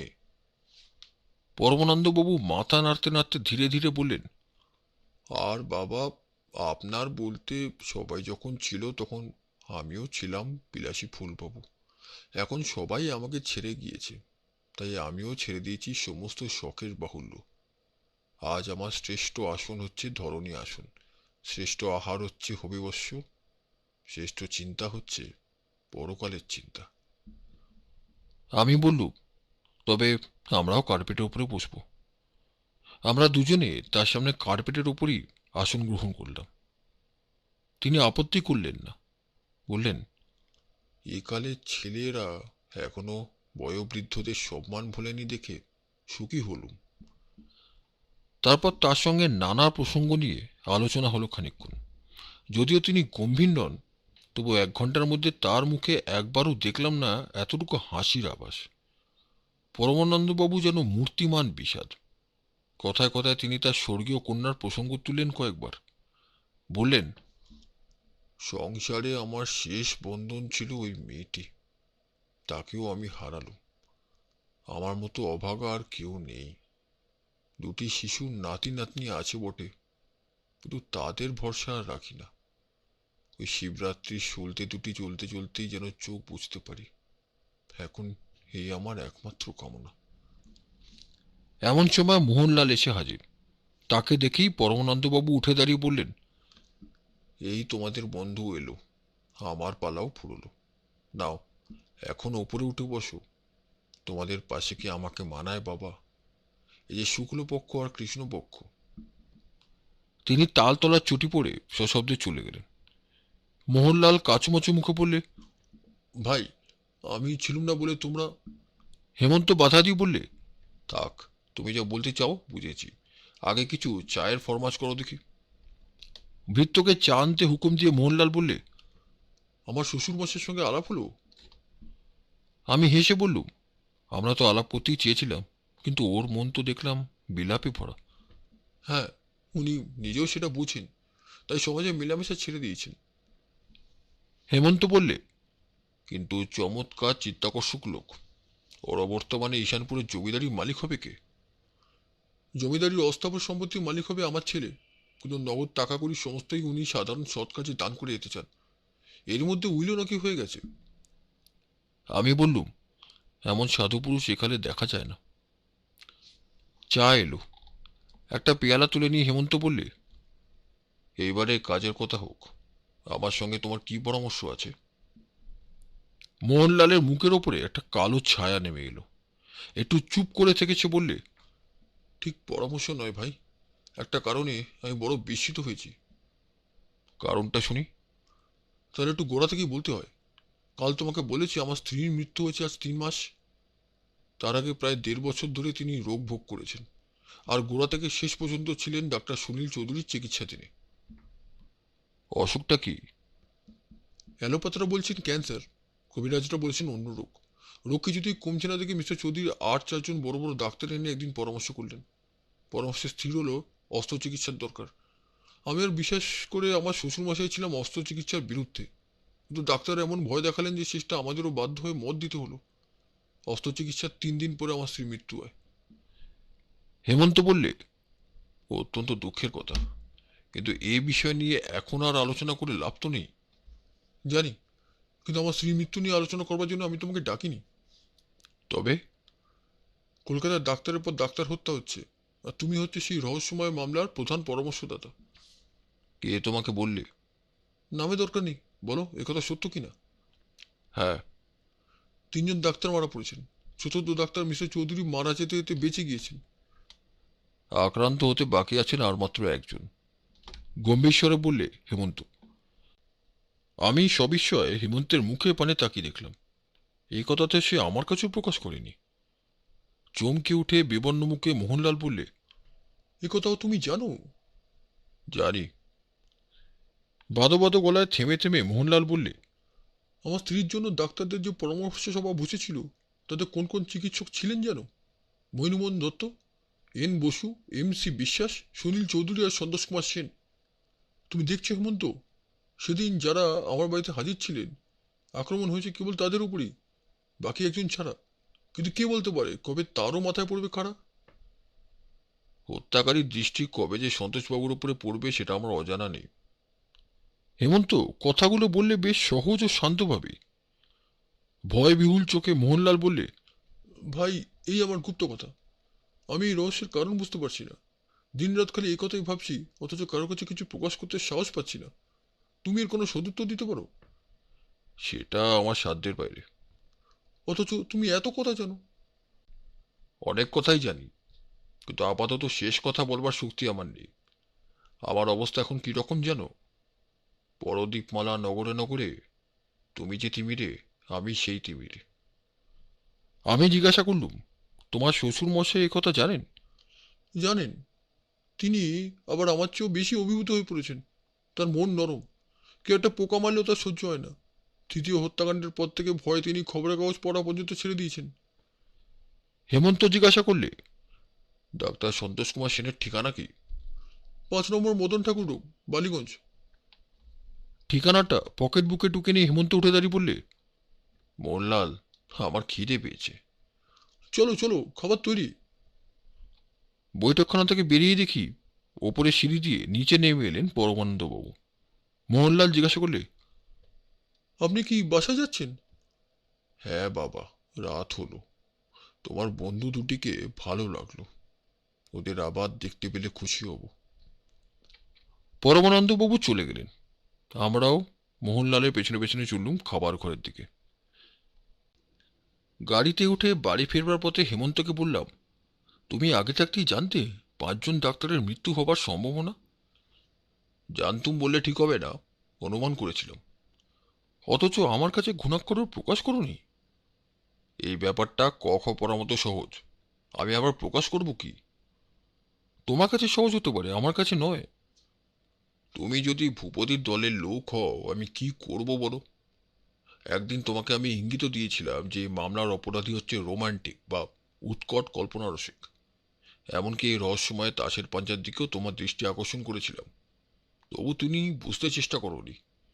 ঘটনাস্থলে বারবার কেন ওই তাসের পাঞ্জা পাওয়া যায়, আর কোনো ফোঁটার তাস নয়, কেবল পাঞ্জা। কেন প্রথম খুনের পর তার একটা ফোঁটা, দ্বিতীয় খুনের পর দুটো, তৃতীয় খুনের পর 3টে ফোঁটা কেটে বার করে নেওয়া হয়? এর কারণ কি এই নয় যে হত্যাকারী বারবার পাঞ্জা বা 5 ফোঁটার তাস ফেলে গিয়ে এটাই জানাতে চায় 5জন লোককে হত্যা করাই হচ্ছে তার উদ্দেশ্য? আর এক একজনকে খুন করার সঙ্গে সঙ্গে এক একটা ফোঁটা লুপ্ত করে বোঝাবার পক্ষে ব্যাপারটা যথেষ্ট সহজ করে দিয়ে গেছে। আমার চোখ ফুটল। লজ্জিত স্বরে বললুম, ভাই, আমার নির্বুদ্ধিতার জন্য আমাকে ক্ষমা করো। আমি ভেবেছিলাম ও তাসের পাঞ্জা হচ্ছে কোনো গুপ্ত দলের সাংকেতিক চিহ্ন। হ্যাঁ, ও কথা তুমি মনে করতে পারতে যদি প্রত্যেকবারই পাওয়া যেত অক্ষত তাসের পাঞ্জা। কিন্তু প্রত্যেক খুনের পর কাটা ফোটা সংখ্যা বাড়ছে দেখিও কেমন করে তুমি অমন ভুল ধারণা করেছিলে। আর আমাকে লজ্জা দিও না ভাই, আমি ঘাট মানছি। না রবিন, এ ঘাট মানার কথা নয়। ভগবান আমাদের দুজনকেই চোখ কান দিয়েছেন, মানুষের উপযোগী মস্তিষ্ক দিতেও কৃপণতা করেননি। আমরা দুজনে একই সময়ে একই ঘটনাক্ষেত্রে একসঙ্গে চলছি ফিরছি, সব দেখছি শুনছি, পরীক্ষার আলোচনা করছি। তোমার আড়ালে কিছুই হচ্ছে না। তবু তুমি যদি সত্য উপলব্ধি করতে না পারো, তাহলে সেটা হবে দুঃখের কথা। কারণ তুমি নও, পৃথিবীর অধিকাংশ লোকই এই দলে। তারা কান থাকতেও কালা, চোখ থাকতেও অন্ধ, বুদ্ধি থাকতেও নির্বোধ। আমাদের সকলেরই ভেতরে আছে অব্যবহৃত শক্তি। সেই শক্তিকে ব্যবহার করতে শেখো, সেটাই আমার অনুরোধ। আমি জবাব দেওয়ার ভাষা খুঁজে পেলাম না। একটু চুপ করে থেকে হেমন্ত বললে, আজ একটা মস্ত দরকারি ব্যাপার লক্ষ্য করেছো? কখন? যখন আমরা মোহনলালের বৈঠকখানা থেকে খাবার ঘরে যাওয়ার জন্য বাইরে বেরিয়ে এসে দাঁড়াই, তখন তুমি ছিলে ঠিক মোহনলালের পাশে আর আমি ছিলাম পেছনে। সুতরাং দেখবার সুবিধা ছিল তোমারই বেশি। মোহনলাল যখন তার শ্বশুরের সঙ্গে কথা বলছিল, তখন তুমি কিছু লক্ষ্য করোনি? না। রবিন, তোমার ওপরে রাগ করবো কি? তুমি হচ্ছে করুণার পাত্র। এত বড় স্পষ্ট আর রোমাঞ্চকর ব্যাপারটাও তোমার চোখ এড়িয়ে গেল। আমি অপরাধীর মতো বললুম, তোমার কথা যে আমি কিছু বুঝতে পারছি না ভাই। কি আমার চোখ এড়িয়ে গেছে? তুমি কি মোহনলালকেই সন্দেহ করো? হেমন্ত এবারে ধমক দিয়ে বললে, থামো থামো, আর কোনো কথা তোমার জিজ্ঞাসা করবার কোনো অধিকার নেই। যাও মায়ের কোলে শুয়ে ঝিনুকে করে দুধ খাও গে, আমার সঙ্গে আর বেরিও না। মোহনলালের বাড়িতে এমন কি রোমাঞ্চকর দৃশ্য আমার দৃষ্টি এড়িয়ে গেছে। গেল দুদিন ধরে সে কথাই ভাবছি আর ভাবছি ক্রমাগত, কিন্তু কিছুতেই কিছু আন্দাজ করতে পারলুম না। মোহনলালকে এই ভয়াবহ কাণ্ডে সন্দেহ করবার কোনো কারণ আছে নাকি? তার বাড়ির পরামর্শ সভায় যে 5 জন ডাক্তার ছিলেন এবং যারা এক বাক্যে মত দিয়েছিলেন তার স্ত্রীর দেহে অস্ত্র প্রয়োগ করবার জন্য, আক্রমণ হয়েছে কেবল তাদেরই 4 জনের উপরে। এটা কিছু সন্দেহের কথা বটে। তবে অস্ত্রোপচারের পর তার স্ত্রীর মৃত্যু হয়েছে বলে মোহনলাল বড়জোর ডাক্তারদের উপরে বিরক্ত হতে পারে। কিন্তু বিরক্তি এক কথা, আর নরহত্যা অন্য কথা। মোহনলালের মতো শিক্ষিত যুবক এই অদ্ভুত কারণে যে নরহত্যা করতে পারবে, এ কথা তো স্বপ্নেরও অগোচর। আর হত্যাকারী হলে মোহনলাল কখনো হেমন্তের কাছে সেদিন অত বড় গুপ্ত কথাটা জাহির করে ফেলত না। সে যখন জানে যে হেমন্তই এসব খুনের মামলা তদারক করছে, তখন সে কি তাকে চেঁচে ডেকে এনে আত্মপ্রকাশ করে একটা ভীষণ সন্দেহের বোঝা নিজের মাথার উপরে গ্রহণ করতে পারত? আচ্ছা, অতখানি সরলতা তার ছলনা নয় তো? হয়তো সে বুঝেছে হেমন্তের মতো পাকা ডিটেকটিভ চোখে ধুলো দেওয়া সম্ভব নয়। যে সত্য সে পরে নিজেই আবিষ্কার করে ফেলবে, সে সম্বন্ধে আগে থাকতে নির্দোষের মতো সাফাই গাইলে অনেকটা নিরাপদ হওয়ার সম্ভাবনা আছে। আর এটাও ভেবেছিল যে তার সরলতায় ভুলে হেমন্ত কথায় কথায় ফাঁস করে ফেলবে সে কতখানি জানে আর কতখানি জানে না। ডাক্তার চৌধুরী বলেন, হত্যাকারী তাকে আক্রমণ করবার আগে প্রতিশোধ বলে চাপা গর্জন করে উঠেছিল। এ কথাও তো সন্দেহকে চালিত করে মোহনলালের দিকে। কয়েকবার ভেবেছিলাম হেমন্তের কাছে এই প্রসঙ্গটা তুলি, কিন্তু পারিনি। আবার ধমক খেয়ে বোকা বনবার ভয়। আজ সুগম্ভীর মুখে আধিক্যতার ভাব নিয়ে ভূপতিবাবু এসে হাজির। তার মুখ চোখ ও চরণভঙ্গি বলছে যেন, আমার দিকে চেয়ে দেখো, হাম মার দিয়া কিল্লা। ইজি চেয়ারে শায়িত হেমন্ত অর্ধমুদ্রিত নেত্রে তার দিকে চেয়ে ঈষৎ হাস্য করে বললে, হ্যাঁ, বুঝতে পেরেছি আপনি আর জবর খবরের রাজা, কিন্তু কোন দিক জয় করলেন? আগে চা চাই, কারণ গলা শুকিয়ে গেছে। সঙ্গে চাই টা, কারণ উদর গহ্বরে নাড়ি ভুড়ি ছাড়া আর যাবতীয় কিছু হজম হয়ে গেছে। চপ, কাটলেট, কারি, কোরমা, এমনকি ফাউল রোস্ট পেলেও আপত্তি করব না।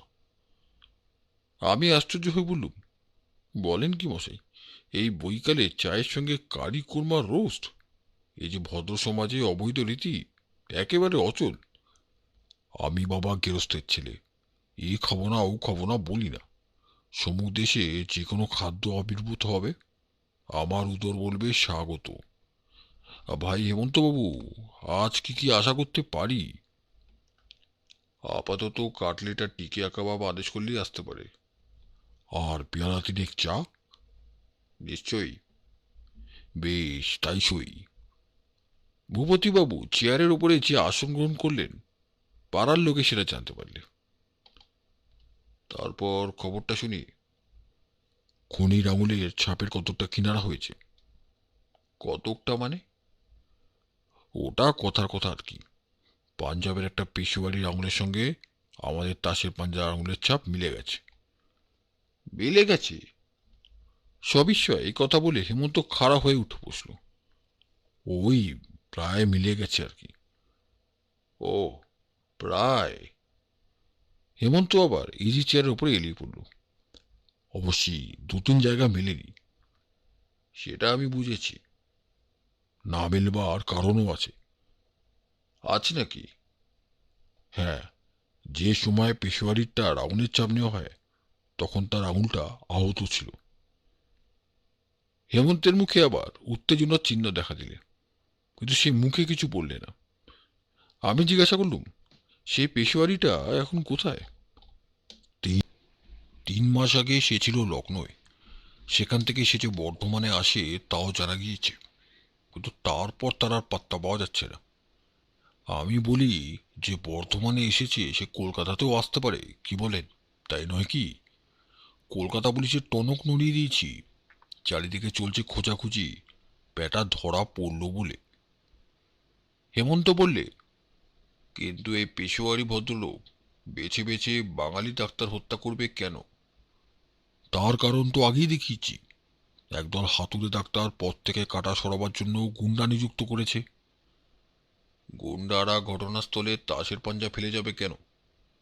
ওটা তাদের গুপ্তদলের সাংকেতিক চিহ্ন। অনেক মাথা খাটিয়ে ভেবেচিন্তে আমি এই সত্য আবিষ্কার করেছি। আপনি আর রবীন্দ্র দেখছি একই ধরনের চিন্তা ভাবনা করছেন। আমার দিকে চেয়ে দুই ভুরু নাচাতে নাচাতে ভূপতিবাবু বললেন, তাই নাকি ভায়া, তাই নাকি? এই জন্যই ইংরেজি প্রবাদে বলে, মহাজনরা একই রকম ভাবনা ভাবেন। বলেই ঘরের ছাদ দেওয়াল ফাটিয়ে এমন হাহারবে চেঁচিয়ে উঠলেন যে দুটো টিকটিকি প্রাণপণে দৌড় মেরে অদৃশ্য হলো কোথায়। হেমন্ত আমাকে ভূপতিবাবুর দলে ফেলে দিলে বলে রাগে আমার সর্বশরীর জ্বলতে লাগলো। ভূপতিবাবু হাঁকলেন, ওরে বাবা মধু, খানা কই রে, খানা কই? মধু খাবার হাতে করে ঘরের ভেতরে প্রবেশ করলে। হেমন্ত বললে, ভূপতিবাবু, বিশ্ববিখ্যাত ফরাসি ডিটেকটিভরা আঙুলের ছাপকে খুব বেশি আমল দেয় না। দেয় না নাকি? একখানা আস্ত কাটলের অনায়াসে বদন বিবরে নিক্ষেপ করে ভূপতিবাবু জড়িত স্বরে বলে, তারা গাধা। গাধার সঙ্গে তাদের কোনো সাদৃশ্য দেখিনি। আঙুলের ছাপকে খুব বেশি আমল না দিলেও তারা অগ্রাহ্য করে না। তবে অপরাধী গ্রেপ্তার করবার জন্য তারা আঙুলের চেয়ে সুবিধাজনক উপায় আবিষ্কার করেছে। ইতিমধ্যে তুই বিরাট গ্রাসে দুখানা কাটলেট উড়ে গেছে। এইবার টিকিয়া কাবাবকে আক্রমণ করে ভূপতিবাবু প্রায় অস্পষ্ট স্বরে বললেন, উপায়টা কি শুনি? কান। বিপুল বিস্ময়ে বাকি টিকিয়া কাবাব খানার কথা ভুলে গিয়ে ভূপতিবাবু বললেন, কান? কিসের কান? গাধার কান নাকি? না, গাধার কানের ওপরে দখল আছে কাদের, সে কথা এখন বলে শান্তিভঙ্গ করতে চাই না। ফরাসি ডিটেকটিভদের কারবার কেবলমাত্র মানুষের কান নিয়ে। বাকি টিকিয়া কাবাব খানাকে উদর ভাণ্ডারে প্রেরণ করে ভূপতিবাবু বললেন, আপনার কথা মশাই বুঝতে পারছি না।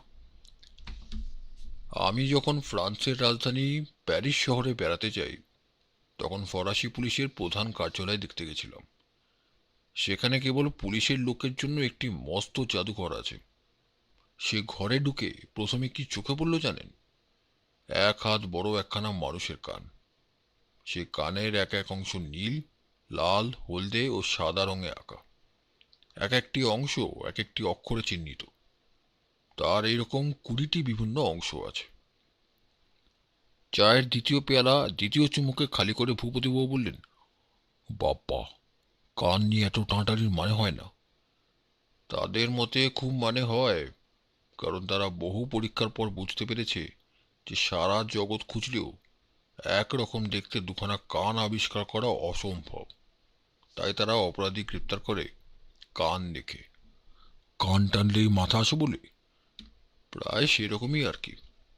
সব দেশেই অপরাধীদের ফটো তুলে রাখা হয়, তার সঙ্গে মিলিয়ে আসামি শনাক্ত করবার জন্য। কিন্তু ফরাসি পুলিশের মতে এই প্রথা বিজ্ঞানসম্মত নয়, কারণ পৃথিবীতে অবিকল একই রকম দেখতে একাধিক মানুষের অভাব নেই। এই কথা আমি বিশ্বাস করি না। আপনার বিশ্বাস অবিশ্বাসে তাদের কিছু আসে যায় না, তবে আমাকে বাধ্য হয়ে বিশ্বাস করতে হলো, কারণ জাদুঘরের অধ্যক্ষ আমাকে দুখানি ফটো দেখিয়ে বললেন, এই ছবি দুখানা দেখে আপনার কি মনে হয়? আমি বললুম, এ দেখছি তো একই লোকের দুরকম ফটো। তিনি বললেন, না, এ দুখানা মোটেই একজন লোকেরই ফটো নয়। দেখছেন তো প্রকৃতি কিরকম অবিবেচক। তিনি দুজন মানুষ পৃথিবীতে পাঠিয়ে দেন, কিন্তু তাদের মুখ দেখতে অবিকল একরকম। এতে আমাদের অর্থাৎ গোয়েন্দাদের কতটা বিপদে পড়তে হয় বলুন দেখি। ফটোর সঙ্গে মিলিয়ে লোককে গ্রেপ্তার করলাম, কিন্তু আদালতে প্রমাণিত হলো সে আমাদের ফটোর মানুষই নয়। আসামি খালাস পেয়ে করলে আমাদের নামে মানহানির নালিশ।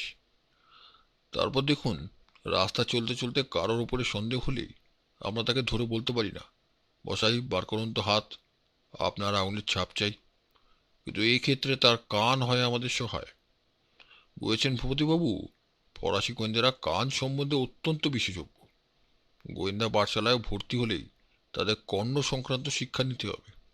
তারপর তারা যখন কোনো অপরাধী ধরতে চায়, তখন তাদের আসামির কানের বিশেষত্বগুলো বলে দেওয়া হয়। আসামি যেরকম ছদ্মবেশী ধারণ করুক, তা তাদের ঠোঁট, মুখ, নাক, চোখ যেরকমই হোক, ফরাসি গোয়েন্দারা সেসব নিয়ে একটু মাথা ঘামায় না। সে কারোর মুখের দিকেই তাকায় না। প্রিয় জনতার ভেতরেও কেবল কান দেখেই আসামিকে চিনতে পারে। ভূপতিবাবু অবিশ্বাসের স্বরে বললেন, যা, কি যে বলেন! বিশ্বাস করুন ভূপতিবাবু, এর একটাও কথা আমার বানানো নয়। আমি সচক্ষে যা দেখেছি, সকর্ণে যা শুনেছি, তাই আপনাকে বললুম। ভূপতিবাবু বিশ্বাস করলেন কিনা জানি না, কিন্তু আর কোনো প্রতিবাদ করলেন না। একটু পরেই তিনি বিদায় নিলেন। হেমন্ত অনেকক্ষণ গম্ভীর হয়ে কি ভাবলে, তারপর বললে, রবিন, ভূপতি ওই পেশোয়ারির কথা বলে আমার মনটা খারাপ করে দিয়ে গেল। ওর কথা যদি সত্য হয়, তাহলে এতদিন ধরে যা গড়ে আসছি তার সমস্তটাই ভেঙে পড়ে যাবে তাসের বাড়ির মতো। ভূপতির কাছে আমারও হবে বিষম পরাজয়। আমি বললুম, দিন রাত তুমি একই ভাবনা নিয়ে বড় বেশি মাথা ঘামাচ্ছ। চলো, মনকে চড়িয়ে দেবার জন্য আজ একটু বেরিয়ে আসি। মন্দ কথা নয়, কিন্তু কোথায় যাই বলো দেখি? অনেকদিন পরে শিশির ভাদুড়ি আবার আলমগীরের ভূমিকায় নামবেন। সেখানে গেলে কেমন হয়? মন্দ হয় না। খুনির পরচুলার চেয়ে শিশির ভাদুড়ির পরচুলা ঢের বেশি নিরাপদ। ভাদুড়ির জয় হোক। সেই রাত্রে থিয়েটার ভাঙল রাত প্রায় 1টার সময়। অভিনয় দেখতে দেখতেই শুনতে পেয়েছিলাম ঝমঝম করে বৃষ্টি পড়ছে। রাস্তায় বেরিয়ে দেখি এক হাঁটু জল। হেমন্তের বাড়ির খানিক আগেই মোটর হলো অচল। হাঁটুর ওপরে কাপড় তুলে হেমন্তের বাড়ির সামনে এসে বললাম, তুমি তো নিজের আস্তানায় এলে ভাই, এখন আমার উপায়। কেন, তুমিও আমার শয্যার অংশগ্রহণ করবে, চলো না। অগত্যা তার প্রস্তাবেই সায় দিলাম। দোতলায় হেমন্তর স্বয়ংগৃহ। বাইরে থেকে দরজার শিকল তুলে ঘরের ভেতরে ঢুকেই হেমন্ত চিৎকার করে আবার এক লাফ মেরে বাইরে এসে পড়ল। আমি চমকে উঠে বললাম, কি কি অমন করলে কেন? দু হাতে বুক চেপে ছুটে নিচে নামতে নামতে হেমন্ত প্রায় বদ্ধস্বরে বললে, পালিয়ে এসো, পালিয়ে এসো। হতবম্বের মতো তার পেছনে পেছনে ছুটে নিচে চলে এলাম। নিচের দালানে বসে বসে হেমন্ত খক খক করে ভয়ানক কাঁদতে লাগলো। কিছুই বুঝতে পারলাম না। আড়ষ্ট হয়ে দাঁড়িয়ে রইলাম। মনের ভেতরে প্রশ্নের পর প্রশ্ন জাগতে লাগলো। তার শোবার ঘরে কি আছে? আমরা নিচে পালিয়ে এলাম কার ভয়? হেমন্ত মন ছটপট করছে কেন? খানিকক্ষণ পরে সে একটু সুস্থ হলো। ব্যাপার কি হেমন্ত? ভগবান রক্ষা করেছেন, আর একটু হলেই প্রাণে মারা পড়তে হতো। কি বলছো তুমি? ক্লোরিন। সে আবার কি? বিষাক্ত গ্যাস। তোমার ঘরে? হ্যাঁ, আমার ঘরে। আমিও গ্যাস চিনি। কিন্তু তোমার ঘরে গ্যাস আসবে কোথা থেকে? সেটাই হচ্ছে প্রশ্ন। হেমন্ত নীরবে ভাবতে লাগলো। তারপর গম্ভীর স্বরে বললে, রবিন, আমরা যাদের খুঁজছি, আজ তাদের কেউ এসেছিল আমার বাড়িতে। সর্বনাশ! বলো কি এ? খুনি বুঝেছে আমাকে দুনিয়া থেকে সরাতে না পারলে সে নিরাপদ হবে না। কিন্তু সে গ্যাস ব্যবহার করলে কেমন করে? তোমার ঘরের দরজা তো বাইরে থেকে বন্ধ ছিল। হ্যাঁ, বৃষ্টি পড়েছে বলে মধু জানলাগুলোও বন্ধ রেখেছে। কিন্তু পাশের মাঠের বটগাছ বেয়ে আমার বাড়ির দোতলার ছাদে ওঠা কিছুমাত্র কঠিন নয়। লক্ষ্য করলেই দেখবে আমার ঘরের ভেন্টিলেটরগুলো অতিরিক্ত বড়। ঘরের ভেতরে হয়তো বিষাক্ত গ্যাস পাঠানো হয়েছে ওই পথেই। খুব সম্ভব খুনির আবির্ভাব বেশিক্ষণ আগে হয়নি। সে ভেবেছিল আমি ঘরের ভেতরেই ঘুমিয়ে আছি। রবিন, ভাগ্যে আমরা থিয়েটার দেখতে গিয়েছিলাম।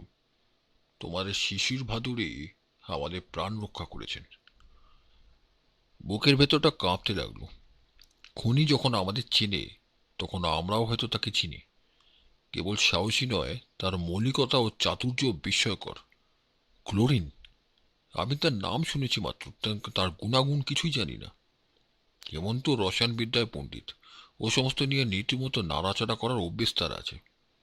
তাই সে এত সহজে আসল ব্যাপারটা ধরে ফেলেছে। কিন্তু ধন্য এই অজানা হত্যাকারী ক্লোরিনের সাহায্যে নরহত্যা করবার চেষ্টা এর আগে আর কোনো ভারতীয় খুনি করেছে বলে তো শুনিনি। হেমন্ত বললে, গত মহাযুদ্ধে জার্মানরাই প্রথমে নীলাভ ও হলদে রঙের সাংঘাতিক গ্যাস প্রথম ব্যবহার করে। ডাক্তারদের ক্লোরোফর্মে ওই গ্যাসের অংশ আছে।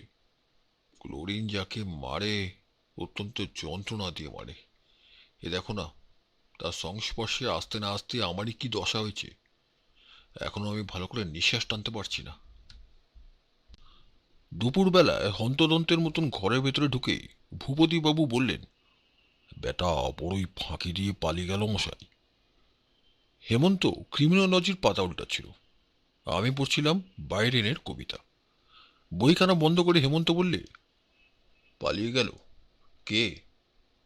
মোহাম্মদ খা। ও, আপনার আবিষ্কৃত সেই পেশোয়ারি? খুশি হয়ে একগাল হেসে ভূপতিবাবু বললেন, হ্যাঁ তা বলতে পারেন। সে আমারই আবিষ্কার বটে। আপনি তো পারলেন না, কাজেই বাধ্য হয়ে আমাকেই আবিষ্কার করতে হলো। তাহলে মোহাম্মদ খাঁ বহলতবিয়েতে রাজধানীতেই বিরাজমান।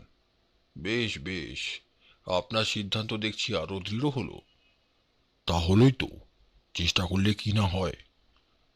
চেষ্টা করলে আরশোলা কি পাখি হতে পারে? পাখি না হোক, উঠতে পারে তো। সাধু, আপনার যুক্তি অকাট্য। ঠাট্টা রাখুন, কাজের কথা শুনুন। লোকের মুখে শুনলাম মোহাম্মদ টেরিটি বাজারের এক কফিখানায় গিয়ে ঢুকেছে। তখনই লোকজন নিয়ে আমিও সেখানে ছুটলাম। কফিখানায় গিয়ে দেখি সে আমাদের দিকে পেছন ফিরে বসে সাঙ্গপাঙ্গদের সঙ্গে খাবার খাচ্ছে। আমি তাড়াতাড়ি তাকে চেপে ধরতে গেলাম। কেউ তাকে ইশারায় সাবধান করে দিলে কিনা জানি না, কিন্তু তার কাছে যেতেই সে আচমকা উঠে দাঁড়িয়ে ফিরে আমার পেটে মারলে এক লাথি। আমি তো তখনই পপত ধরণী তলে। সে বেটা দৌড় মেরে পেছনের দরজা দিয়ে কোথায় সরে পড়ল। আর আপনি পেটে হাত বুলোতে বুলোতে থানায় ফিরে এলেন। হাসছেন বটে, কিন্তু বেটার দৈত্যর মতন চেহারা দেখলে ও হাসি শুকিয়ে যেত। জানেন না তো তার লাথিতে কি জোর। আপনারা হচ্ছেন গিয়ে ইজি চেয়ারের বাবু গোয়েন্দা। আমাদের মতো হাতে নাতে আসামি ধরতে হলে টের পেতেন মজাটা। বসুন বসুন, বিশ্রাম করুন। একটু শরবত টরবত খাবেন? দেখতেই তো পাচ্ছেন গলদঘর্ম হয়ে উঠেছি। শরবত পেলে তো বাঁচি। শরবত পান করে পাখার তলায় বসে ভূপতিবাবু যখন একটু ঠান্ডা হলেন, হেমন্ত বললেন, আপনি সাইকোলজি পড়েছেন? এই আকস্মিক প্রশ্নে বিস্মিত হয়ে ভূপতিবাবু বললেন, কেন বলুন দেখি। প্রত্যেক পুলিশ কর্মচারীর উচিত মনোবিজ্ঞান পাঠ করা। পরে কি ঘোড়ার ডিম হবে? এমন অনেক অপরাধ আছে, মনোবিজ্ঞানে পণ্ডিত না হলে যার গুপ্ত কথা বোঝা যায় না। মানুষের মন হচ্ছে এক অদৃশ্য আশ্চর্য জগৎ। সেখানে একই সঙ্গে থাকে ভগবানের আশীর্বাদ আর শয়তানের অভিশাপ। সেখানে কালোকে জড়িয়ে থাকে আলো। সেখানে কুৎসিতের সঙ্গে সুন্দর খেলে লুকোচুরি খেলা। মানুষ সম্পূর্ণ ভালো বা সম্পূর্ণ মন্দ নয়, ওই দুইয়ে জড়িয়েই মানুষ পূর্ণ আকার পায়। মনোবিজ্ঞানে জ্ঞান হলে বুঝবেন, দানবও করতে পারে দেবতার কাজ, আবার দানব হতেও দেবতার বেশিক্ষণ লাগে না। আপনারা আসামির মনকে কেবল অপরাধী মন বলেই ধরে নেন, গ্রহণ করেন না তাকে মানুষের মন বলে। বাপরে, এ যে কাব্যি! যা বললুম মনে করে রাখবেন, কেন বললুম পরে বুঝতে পারবেন। যাকে কথা, তাহলে ভূপতিবাবু, আপনার মতে মোহাম্মদই হচ্ছে আসল অপরাধী? নিশ্চয়ই, নইলে সে পালাবে কেন? এই যুক্তিটাও চমৎকার, কিন্তু একটা মস্ত কথা ভুলবেন না। মৃত ডাক্তার বিশ্বাসের দারোয়ান আর ডাক্তার সুনীল চৌধুরীর মতে যে লোকটা দুবারই মোটর থেকে নেমেছিল সে হচ্ছে এক কুলকোজা বৃদ্ধ, দাড়ি গোঁফওয়ালা বাঙালি। মোহাম্মদ হয়তো ড্রাইভারের পোশাক পরে গাড়ির ভেতরেই থাকে। সেক্ষেত্রেও আপনাকে স্বীকার করতে হবে যে মোহাম্মদ গ্রেপ্তার হলেও হয়তো আসল হত্যাকারী ধরা পড়বে না। একজনকে ধরতে পারলে দলের আর সবাইকে ধরতে কতক্ষণ? হেমন্ত অল্পক্ষণ চুপ করে রইল, তারপর বললে, আপনি একটা কথা জানেন? কি? ডাক্তার চৌধুরী বাড়িতে সেদিন মোহনলাল নামে আমাদের এক বন্ধুকে দেখেছিলেন, মনে আছে? আছে। 3 মাস আগে মোহনলালের স্ত্রী মারা গেছেন। হ্যাঁ, তাও শুনেছি। তার স্ত্রী মারা পড়েন অস্ত্রোপচারের পরে। যে 5জন ডাক্তার অস্ত্রচিকিৎসা করতে বলেন তাদের নাম হচ্ছে Mohinimohan Dutta, N Basu, M C Biswas, Sunil Chowdhury আর সন্তোষ কুমার সেন। এক লাফে দাঁড়িয়ে উঠে ভূপতিবাবু চিৎকার করে বললেন, হ্যাঁ, বলেন কি মশাই, বলেন কি? দেখছেন, মোহনলালের বাড়ির 5জন ডাক্তারের মধ্যে আক্রমণ হয়েছে 4জনেরই ওপরে, বাকি আছেন কেবল একজন। তার উপরেও শীঘ্রই আক্রমণ হবে বলে আশা করছি। ভূপতিবাবু উত্তেজিত স্বরে বললেন, আপনি তো বেশ লোক দেখছি, জেনে শুনেও এত বড় কথাটা আমাকে বলেননি। বন্ধুকে বাঁচাবার জন্য বুঝি এই বুদ্ধি নিয়ে গোয়েন্দাগিরি করতে এসেছেন? গোয়েন্দার কাছে বন্ধু নেই, বাপ মা নেই, ভাই বোন নেই, কিচ্ছু নেই। আমি চললুম। আরে দাঁড়ান দাঁড়ান, কোথা যান? মোহনলালের খোঁজে। ঠিকানা না জেনেই? ঠিক কথা তো, দিন ঠিকানা। সেখানে গিয়ে কি করবেন? মোহনলাল কি বলে শুনবো। সে যদি কিছু স্বীকার না করে? তাকে গ্রেপ্তারের ব্যবস্থা করব। কোন প্রমাণে? সার্কামস্ট্যান্সিয়াল এভিডেন্স থেকে। দরকার কি অত হাঙ্গামা করে? মানে? আমি বলি, খুনিকে হাতে নাতে ধরবার চেষ্টা করুন। কি করে? বসুন, তাকে ধরবার উপায় আমি স্থির করেছি। ভূপতিবাবু দরজার কাছ পর্যন্ত এগিয়ে গিয়েছিলেন, ফিরে এসে আবার বসলেন।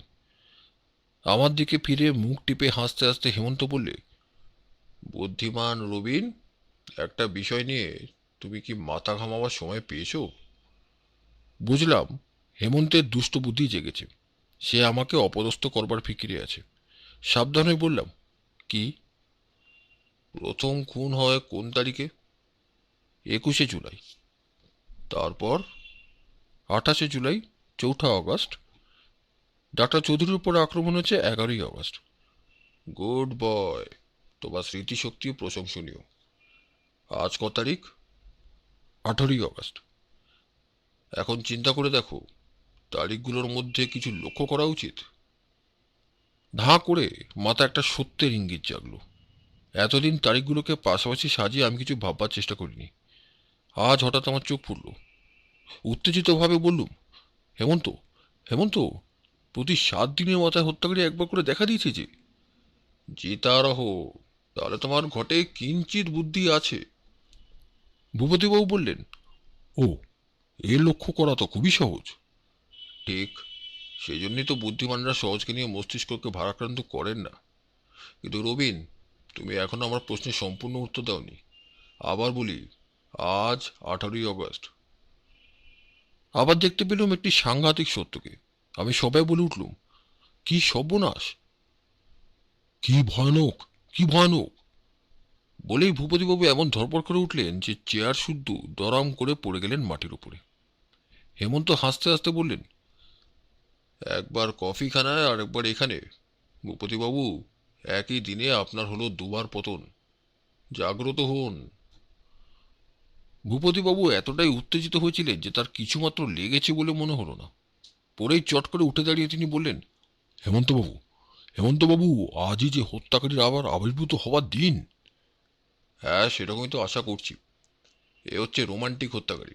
কেবল ডাক্তার মারে, তাসের পাঞ্জা ছড়ায়, নির্দিষ্ট দিনে দেখা দেয়। হেমন্ত বললে হাসি মুখে শান্তভাবে, কি আশ্চর্য! এসব জেনে শুনেও আপনি স্থির হয়ে নিশ্চিন্তভাবে বসে হাসতে পারছেন। যখন বিপদের ভয় নেই, হাসবো না কেন? বিপদের ভয় নেই? কিছুমাত্র না। আমি বললুম, আমাদের ধারণা যদি ঠিক হয়, খুনি তাহলে নিশ্চয়ই আজ ডাক্তার সন্তোষ কুমার সেনের সঙ্গে দেখা করবে। হ্যাঁ, নিশ্চয়ই দেখা করবে। তবু বলছো বিপদের ভয় নেই? হ্যাঁ, আজ ভোরবেলায় ফোনে সন্তোষবাবুকে আমি সাবধান করে দিয়েছি। আমার বুক থেকে যেন একটা বোঝা নেমে গেল। একটু আশ্বস্ত হয়ে ভূপতিবাবু বললেন, কিন্তু খুনিকে ধরবার ব্যবস্থা করতে হবে তো। ও কাজটাও খানিকটা এগিয়ে রেখেছি। সন্তোষবাবু ব্যাপারটা আজ কারোর কাছে প্রকাশ করবেন না বলেছেন। সন্ধ্যার পরেই বাড়ির চারিদিকে পুলিশ পাহারা বসাতে হবে। ভূপতিবাবু, রবিন আর আমি থাকবো সন্তোষবাবুর বাড়ির ভিতরে। ভূপতিবাবু, আপত্তি আছে? আপত্তি? বিলক্ষণ। আমি তো পা বাড়িয়েই আছি। মোহাম্মদ বেটাকে একবার বাগে পেলে হয়, আমার পেটে লাথি মারা সুখ ভোগ করাবো। মোহাম্মদ এখনো আপনার ঘাট থেকে নামেনি? নামবে কি মশাই? দেখবেন সে বেটা ঠিক ড্রাইভার সেজে গাড়ির ভেতরে বসে আছে। হবেও বা। তাহলে এখন আমি তোড়জোড় করে গিয়ে যাই? হ্যাঁ, যান। ভূপতিবাবু প্রস্থান করলেন। হেমন্তের মুখ হঠাৎ গম্ভীর হয়ে উঠল। শ্রান্ত স্বরে বললে, মোহনলালের জন্য আমার বড় দুঃখ হচ্ছে। কি করব, কর্তব্য। মধ্যরাত্রের আগে হত্যাকারী কোনোদিন আত্মপ্রকাশ করেনি একথা জেনেও আমরা একটু তাড়াতাড়ি, অর্থাৎ রাত 9টার সময় বালিগঞ্জের ডাক্তার সন্তোষবাবুর বাড়িতে গিয়ে হাজির হলাম। আজ অপরাধী গ্রেপ্তার হবার সম্ভাবনা, তবুও আমার মনে আনন্দ হচ্ছিল না কিছুমাত্র। বরং মোহনলালের মুখের কথা ভেবে বুকটা ভরে যাচ্ছিল গভীর মায়া। শৈশব থেকে কৈশোর কাল পর্যন্ত তার সঙ্গে আমরা একসঙ্গে পড়াশোনা, খেলাধুলা করেছি। সেসব মধুর স্মৃতিছবি চোখের সামনে জেগে উঠতে লাগলো বারংবার। সেই মোহনলালকে আজ এরই মধ্যে দেখতে পেলাম যেন অসহায়ভাবে ফাঁসি ঘাটে দোদুল্যমান। কি ভয়ানক! কেন তার মাথা চাপল এই নরহত্যার পাগলামি? আহা, তার সদ্য মাতৃহারা ছেলেমেয়ে দুটোর কি দুর্ভাগ্য! সন্ধ্যার পরেই একদল পাহারাওয়ালা ও একজন সার্জেন্ট সন্তোষবাবুর বাড়ির আশেপাশে চোখের আড়ালে আত্মগোপন করেছে। একখানা বাগানওয়ালা বাড়ির ফটকের ভেতরে ঢুকে গাড়ি বারান্দার তলায় গিয়ে দাঁড়ালাম। আমরা হেমন্তের মোটরেই এসছি। গাড়ি চালাচ্ছিল হেমন্ত নিজেই। ভূপতিবাবু নেমে পড়ে বললেন, হেমন্তবাবু, আপনার মোটরখানা এইখানে হাতের কাছে থাক। মোহনলাল ধরা পড়ার পর তার ড্রাইভার যদি গাড়ি ছুটিয়ে পালায়, তাহলে আমরা আপনার মোটরখানা ব্যবহার করতে পারবো। ভূপতিবাবুর বেশি আগ্রহ দেখছি মোহাম্মদের জন্যই। তার দৃঢ় বিশ্বাস সেই চালিয়ে আসবে মোহনলালের মোটর। দেখা যাক তার না আমাদের কার সন্দেহ সত্যে পরিণত হয়। সন্তোষবাবু বাইরে এসে আমাদের অভ্যর্থনা করলেন, কিন্তু তার মুখে চোখে ভয়ের আভাস, ভাবভঙ্গি জড়সড়। ভূপতিবাবু বললেন, মিস্টার সেন, আপনার বাগানটা বড় বেশি অন্ধকার। কি করব, সরকারি হুকুম। সন্তোষবাবুর সঙ্গে সঙ্গে আমরা বাড়ির ভেতরে ঢুকলাম। প্রথম ঘরখানায় ঢুকে সন্তোষবাবু বললেন, এইখানে আমি রোগী দেখি। হেমন্ত এদিক ওদিকে তাকিয়ে বললে, এই পাশের ঘরটায় আমরা থাকতে পারি স্বচ্ছন্দে? ও ঘরের আলো নিভিয়ে দরজাটা একটু খোলা রেখে আমরা অপেক্ষা করব। এ ঘরে যে আসবে আমাদের চোখের ওপরেই থাকবে। ভূপতিবাবু বললেন, অপরাধী ডাক্তারবাবুকে আহ্বান করলে তিনি পোশাক পরবার জন্য ওপরে যাবেন, তারপরেই আমাদের আক্রমণ। সন্তোষবাবু বললেন, জরুরি কেসের জন্য আমার এখানে অনেক রুগী আসে, তাদের আপনারা আসামি বলে ভুল করবেন না তো? ভূপতিবাবু গম্ভীর চালে বললেন, পুলিশের চোখ অত বোকা নয়, আমরা গোপ দেখেই শিকারী বিড়ালকে চিনতে পারি। হেমন্ত বললে, আসামির স্বরূপ আমরা জানি, আর ছদ্মরূপের পেশি উজ্জ্বল বর্ণনা। ভয় নেই মিস্টার সেন, আপনার কোনো নিরীহ রুগীকে ধরে আমাদের চালান দিতে হবে না। সন্তোষবাবু ম্রিয়মান কণ্ঠে বললেন, কিন্তু আমার বুক কাঁপছে। ভূপতিবাবু তার কাঁধের ওপরে হাত রেখে বললেন, বুককে স্থির করুন, আমরা আছি কি জন্যে। আমরা পাশের ঘরের দিকে অগ্রসর হলাম। ভূপতিবাবু হাত ঘুরে দেখেই বললেন, মোটে 9:30, এখনো রঙ্গমঞ্চের নায়ক আসতে অনেক দেরি। মিস্টার সেন, কিছু চাটার ব্যবস্থা হতে পারে? হেমন্ত বললে, মনে রাখবেন মিস্টার সেন, ভূপতিবাবু চায়ের সঙ্গে যোগ করেছেন টা। সন্তোষবাবু হাসবার চেষ্টা করে বললেন, মনে রাখবো। ভূপতিবাবু বললেন, আর শুভস্য শীঘ্রম। পাশের ঘরে প্রবেশ করে হেমন্ত বললে, এখান থেকে ফটকার রাস্তা পর্যন্ত দেখা যায়, ভালোই হলো। খানিক পরে চায়ের সঙ্গে এলো ঘরে তৈরি কচুরি, সিঙ্গারা, নিমকি। ভূপতিবাবুর ঠোঁট উপচে বেরিয়ে পড়ল আনন্দের হাসি। আমার একটু খেতে ইচ্ছে হলো না, হেমন্তেরও তাই। 3 পেয়ালা চা আর 3 থালা খাবার নিয়ে বিপদগ্রস্ত হওয়ার পাত্র ভূপতিবাবু নন, বরং বেড়ে উঠল তার খুশির মাত্রা। শূন্য পাত্রগুলো সঙ্গ ত্যাগ করে ভূপতিবাবু যখন গাত্রোত্থান করলেন, রাত তখন 10:30। হেমন্ত বললে, এইবারে আলো নিভিয়ে দেওয়া যাক। ঘর অন্ধকার, জানলা দিয়ে দেখা যাচ্ছে বাগানের অস্পষ্ট আলোর আভাস। ঘরের বড় দেওয়াল ঘড়িটা টক টক শব্দে যেন আলাপ করতে চাইছে স্তব্ধতার সঙ্গে। এরই মধ্যে রাস্তা নির্জন হয়ে পড়েছে। প্রথমে মাঝে মাঝে 2-1খানা ছুটন্ত মোটরের শব্দ শোনা গেল, তারপর তাও গেল থেমে। কেবল ঝিঝিদের ব্র্যান্ড অশ্রান্ত। 2-1বার ভেসে আছে পল্লীর কোনো কোনো বাড়ির হঠাৎ জাগা শিশুর কন্যা। কাছ থেকে সারা দেয় প্যাচারের চেরাকণ্ঠ। ঘড়িতে বাজল 11:30। ভূপতিবাবু বললেন, বড্ড মশা কামড়াচ্ছে। হেমন্ত বিস্ময় প্রকাশ করে বললে, বলেন কি, মশার পলকাহুল পুলিশের চামড়াও ভেদ করতে পারছে? এ হচ্ছে বালিগঞ্জের মশা, ভগবান কি শয়তান কিছুই মানে না। কিন্তু আমি তো জানতুম কলকাতা পুলিশ ভগবান আর শয়তানেরও ওপরওয়ালা। আমরা শখের গোয়েন্দা নই, ঠাট্টা রাজ্যে ভগবানকে নিয়ে টানাটানি করি না। আপনাদের বন্ধুত্ব কেবল বুঝি শয়তানের সঙ্গে? এই কথা কাটাকাটি হয়তো আরো কিছুক্ষণ উপভোগ করতে পারতাম, কিন্তু দূরে জাগলো একখানা মোটরের শব্দ। তখনই 2 প্রতিদ্বন্দ্বীর মুখ হয়ে গেল একেবারে বোবা। গাড়ির শব্দ যত কাছে আসছে, আমার বুকের তার হয়ে উঠছে তত দ্রুত। গাড়ি ফটকের বাইরে এসে থামল। তাহলে সঙ্গীত মুহূর্ত কি উপস্থিত? আবছা আলোতে জানলা দিয়ে দেখা গেল একটা শ্বেত বসন মূর্তি ফটক পার হয়ে ঢুকলো বাগানের ভেতরে। পাথরের উপরে বাজছে তার লাঠি। লাঠির শব্দ থামল গাড়ির বারান্দার তলায়।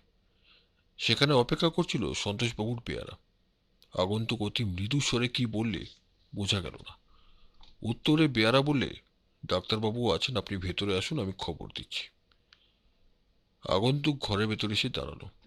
দরজার ফাঁক দিয়ে তাকে দেখতে পেলাম, কিন্তু সরকারি হুকুম তামিল করবার জন্য ঘরের আলোর ওপরে যে চোঙা পড়ানো হয়েছিল, সে রইল তার আলোক রেখার বাইরে। তার মুখ স্পষ্ট করে দেখা যায় না বটে, কিন্তু তার চোখের কালো চশমা, মাথার লম্বা পাকা চুল, মুখের দীর্ঘ শুভ্র দাড়ি, ধনুকের মতন বেঁকে পড়া দেহ, এসব বোঝা গেল অল্প বিস্তর। সে যে সন্দিগ্ধভাবে আমাদের ফাঁক করা দরজার পানে বারবার তাকাচ্ছে, এটাও নজর এড়ালো না। ভূপতিবাবু ছিলেন আমাদের পেছনে। আগন্তুককে ভালো করে দেখবার জন্য তিনি সাগ্রহে এগিয়ে আসতে গেলেন, কিন্তু ঘরের অন্ধকারে দেখতে না পেয়ে পড়লেন গিয়ে একখানা চেয়ারের উপরে, অত্যন্ত ধুম ধড়াক্কা করে। এক পলকে আগন্তুকের দুমড়ে পড়া দেহ সচমকে একেবারে সিধা হয়ে উঠল, এবং পর মুহূর্তে সে হলো ঘরের ভেতর থেকে অদৃশ্য। তারপরে বাগানের পথে শুনলাম তার ছুটন্ত পদশব্দ।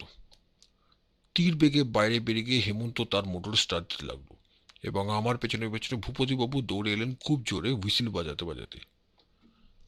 আমরা মোটরে উঠবার সঙ্গে সঙ্গে হেমন্ত গাড়ি চালিয়ে দিলে, কিন্তু আসামির গাড়িও তখন বেগে ছুটে চলেছে।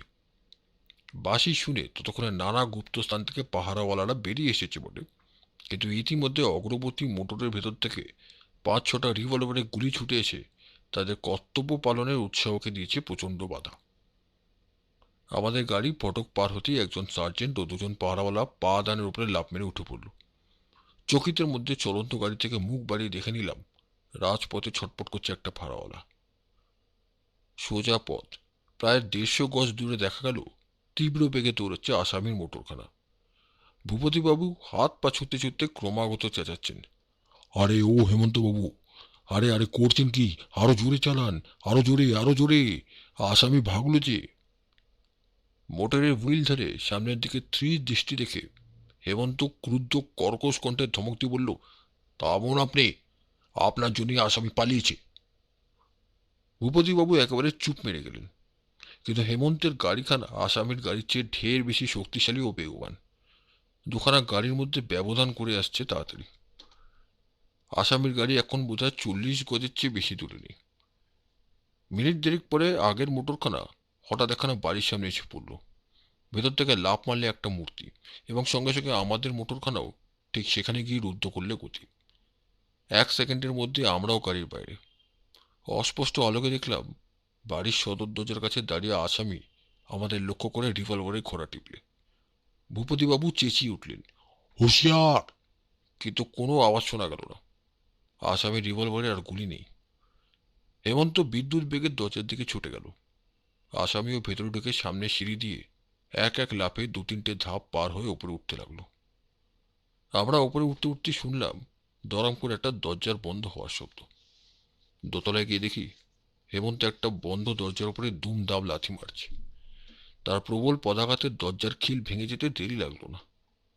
একটা ঘর, তারও এক দেওয়ালের উধার থেকে বন্ধ করা আরেকটা দরজা। এবার হেমন্তের সঙ্গে আমিও দরজার উপর পদাঘাত করতে লাগলাম। ভূপতিবাবু এসে পড়লেন। আচম্বিতে ঘরের ভেতরে হলো রিভলভারের শব্দ। তারপরে শুনলাম একটা ভারী জিনিসের পতন শব্দ।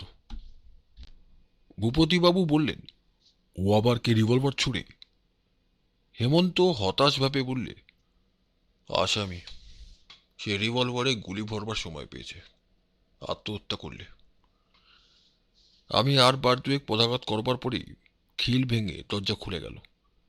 হেমন্ত বললে, রবিন, ঘরের ভেতরে যেও না, ঘরের ভেতরে যেও না, প্রাণে কষ্ট পাবে। আমি তখন খোলা দরজার ভেতর দিয়ে তাকিয়ে দেখলাম মেঝের ওপরে পড়ে আছে যেন একটা স্তূপীকৃত কাপড় বা বস্তা। ও ঘরটা অন্ধকার। এ ঘর থেকে ছড়িয়ে পড়া আলোর আভায় তার বেশি কিছু দেখা যাচ্ছে না। হেমন্তের কথা শুনে ফিরে বললাম, চেষ্টা করলে হয়তো মোহনলাল এখনো বাঁচতে পারে, হয়তো ও মারাত্মকভাবে জখম হয়নি। হেমন্ত ক্রুদ্ধ স্বরে বললে, কবলগত শিকারকে নিয়ে তুমি কি বেড়ালের মতো নিষ্ঠুর খেলা খেলতে চাও? ওকে বাঁচিয়ে লাভ কি? ফাঁসি কাটে ঝুলবে বলে? চলে এসো রবিন, এদিকে সরে এসো। একটা মহৎ প্রাণের এই শোচনীয় পরিণাম সচক্ষে দেখাও এক চরম শাস্তি। সত্য কথা, হতভাগ্য মোহনলাল। হেমন্তের সঙ্গে আমি এ ঘরের দরজার কাছে গিয়ে দাঁড়ালাম। ভূপতিবাবু বললেন, ওসব সেন্টিমেন্ট নিয়ে পুলিশের কাজ চলে না। মহৎ প্রাণের শোচনীয় পরিণাম, খুনির জন্য দরদ। ধ্যাত। ইলেকট্রিক টর্চটা জেলে মেঝে কাঁপানো পা ফেলে তিনি পাশের ঘরে গিয়ে ঢুকলেন। শুনলাম উৎকট আনন্দে তিনি হত বা আহত মোহনলালকে উদ্দেশ্য করে বলছেন, বাপু, লীলা খেলা তো সব ফুরলো, এখন মুখে ওই পরশুরার গোবদারি কেন? দেখি শ্রীবদনখানি একবার দেখি। তারপরে শুনলাম ভূপতিবাবুর সচকিত বিস্মিত চিৎকার, এ কি ব্যাপার? ও হেমন্তবাবু, ও কে? ও তো মোহনলাল নয়। হেমন্ত একটু বিস্মিত না হয়ে বললে, আমি তা জানি, একে তো আমি চিনি না। কিন্তু আমি চিনি। উনি হচ্ছেন ঈশানপুরের দানবীর ধার্মিক জমিদার পরমানন্দ রায়চৌধুরী। এসো রবিন, আমরা সরে পড়ি। ভূপতিবাবু, সব রহস্য যদি বুঝতে চান, কাল সকালে আমার বাড়িতে যাবেন। পরের দিন সকালবেলা আমাদের চা পান সমাপ্ত। হেমন্ত তার নির্দিষ্ট ইজি চেয়ারে আশ্রয় গ্রহণ করলে। তার সামনে গিয়ে বসলাম আমি, আমার পাশে ভূপতিবাবু। হেমন্ত বললে, ভূপতিবাবু, আমি কাল জিজ্ঞাসা করেছিলাম আপনি সাইকোলজি পড়েন কিনা। পুলিশের পক্ষে সেটা অনাবশ্যক বলে আপনি দিলেন ফতোয়া। সেই সম্পর্কে আমি গুটি কয়েক কথা বলেছিলাম, তাও আপনি উড়িয়ে দিলেন কাব্যি বলে। আপনার কিছু মনে আছে আমি কি বলেছিলাম? ওর নাম কি? কাপ্পি টাপ্পি আমার মনে থাকে না, তবে কিছু কিছু ভাষা ভাষা স্মরণ হচ্ছে যেন। মানুষের মন নাকি আশ্চর্য এক জগৎ, সেখানে একই সঙ্গে থাকে ভগবানের আশীর্বাদ আর শয়তানের অভিশাপ।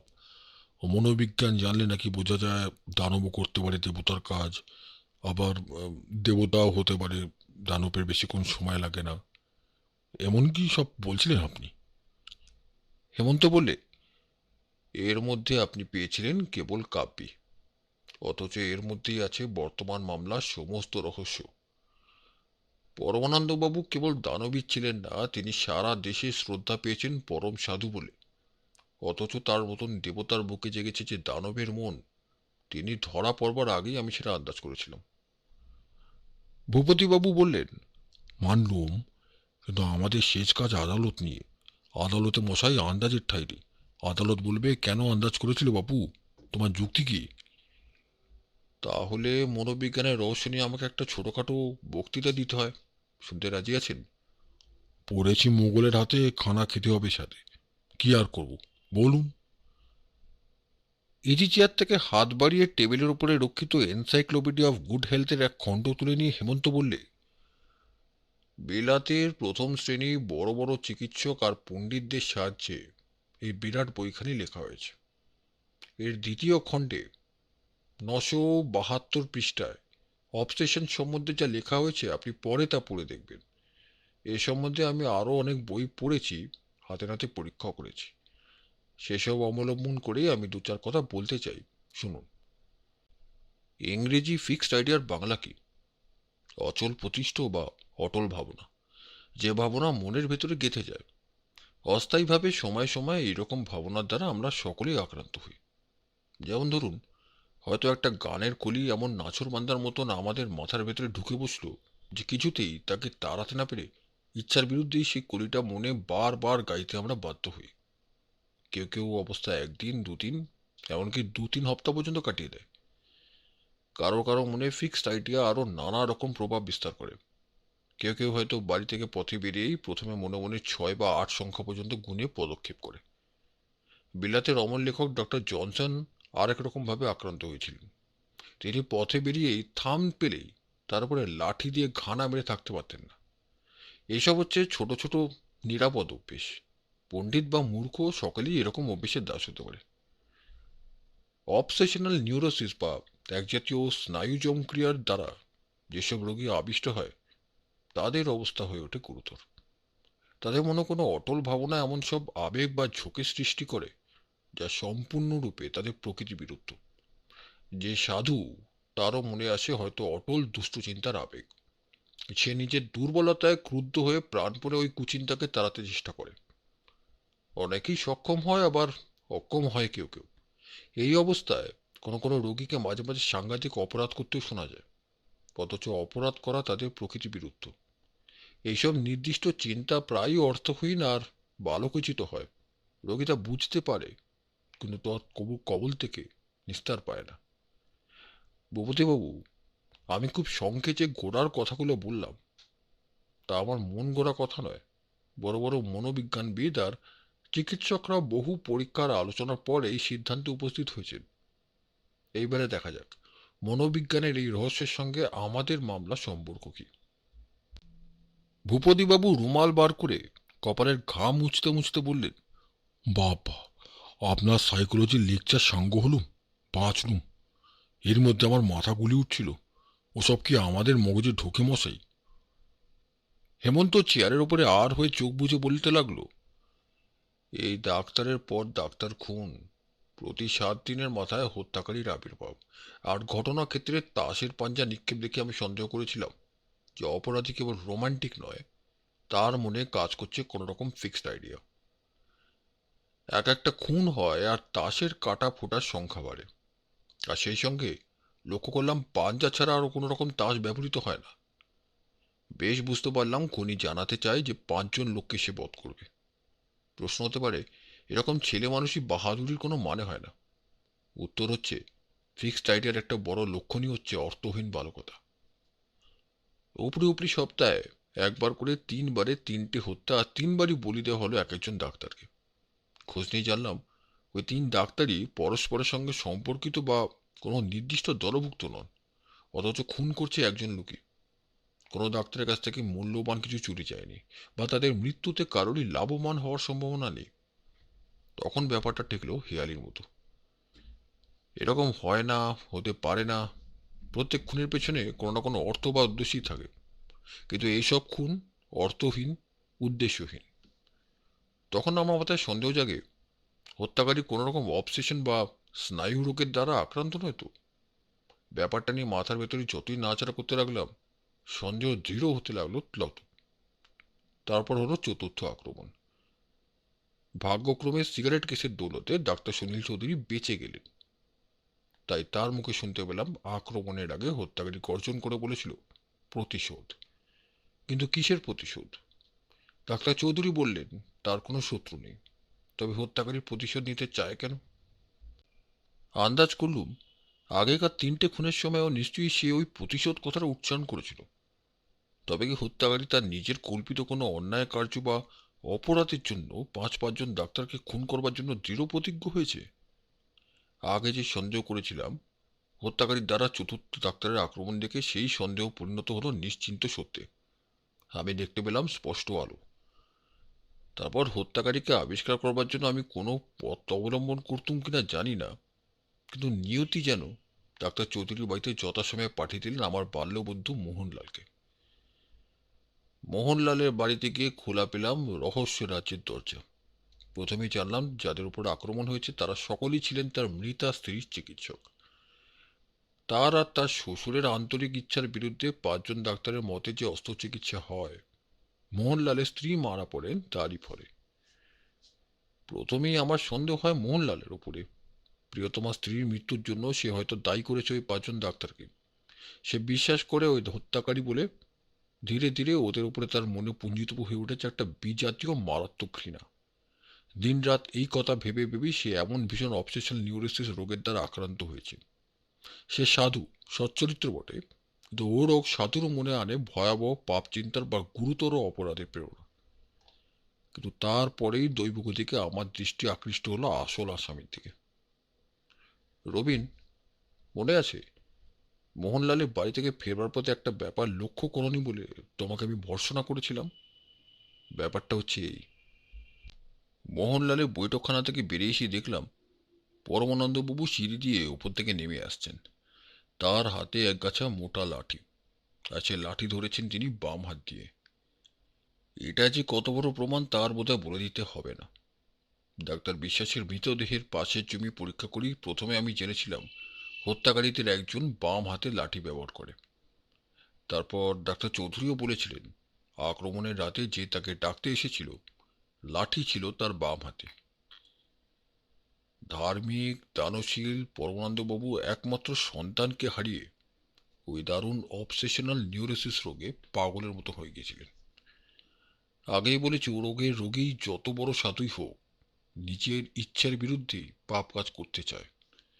অবশ্য 99% লোক এর পাপ কাজ দমন করতে পারে, কিন্তু বাকি কেউ কেউ পারে না।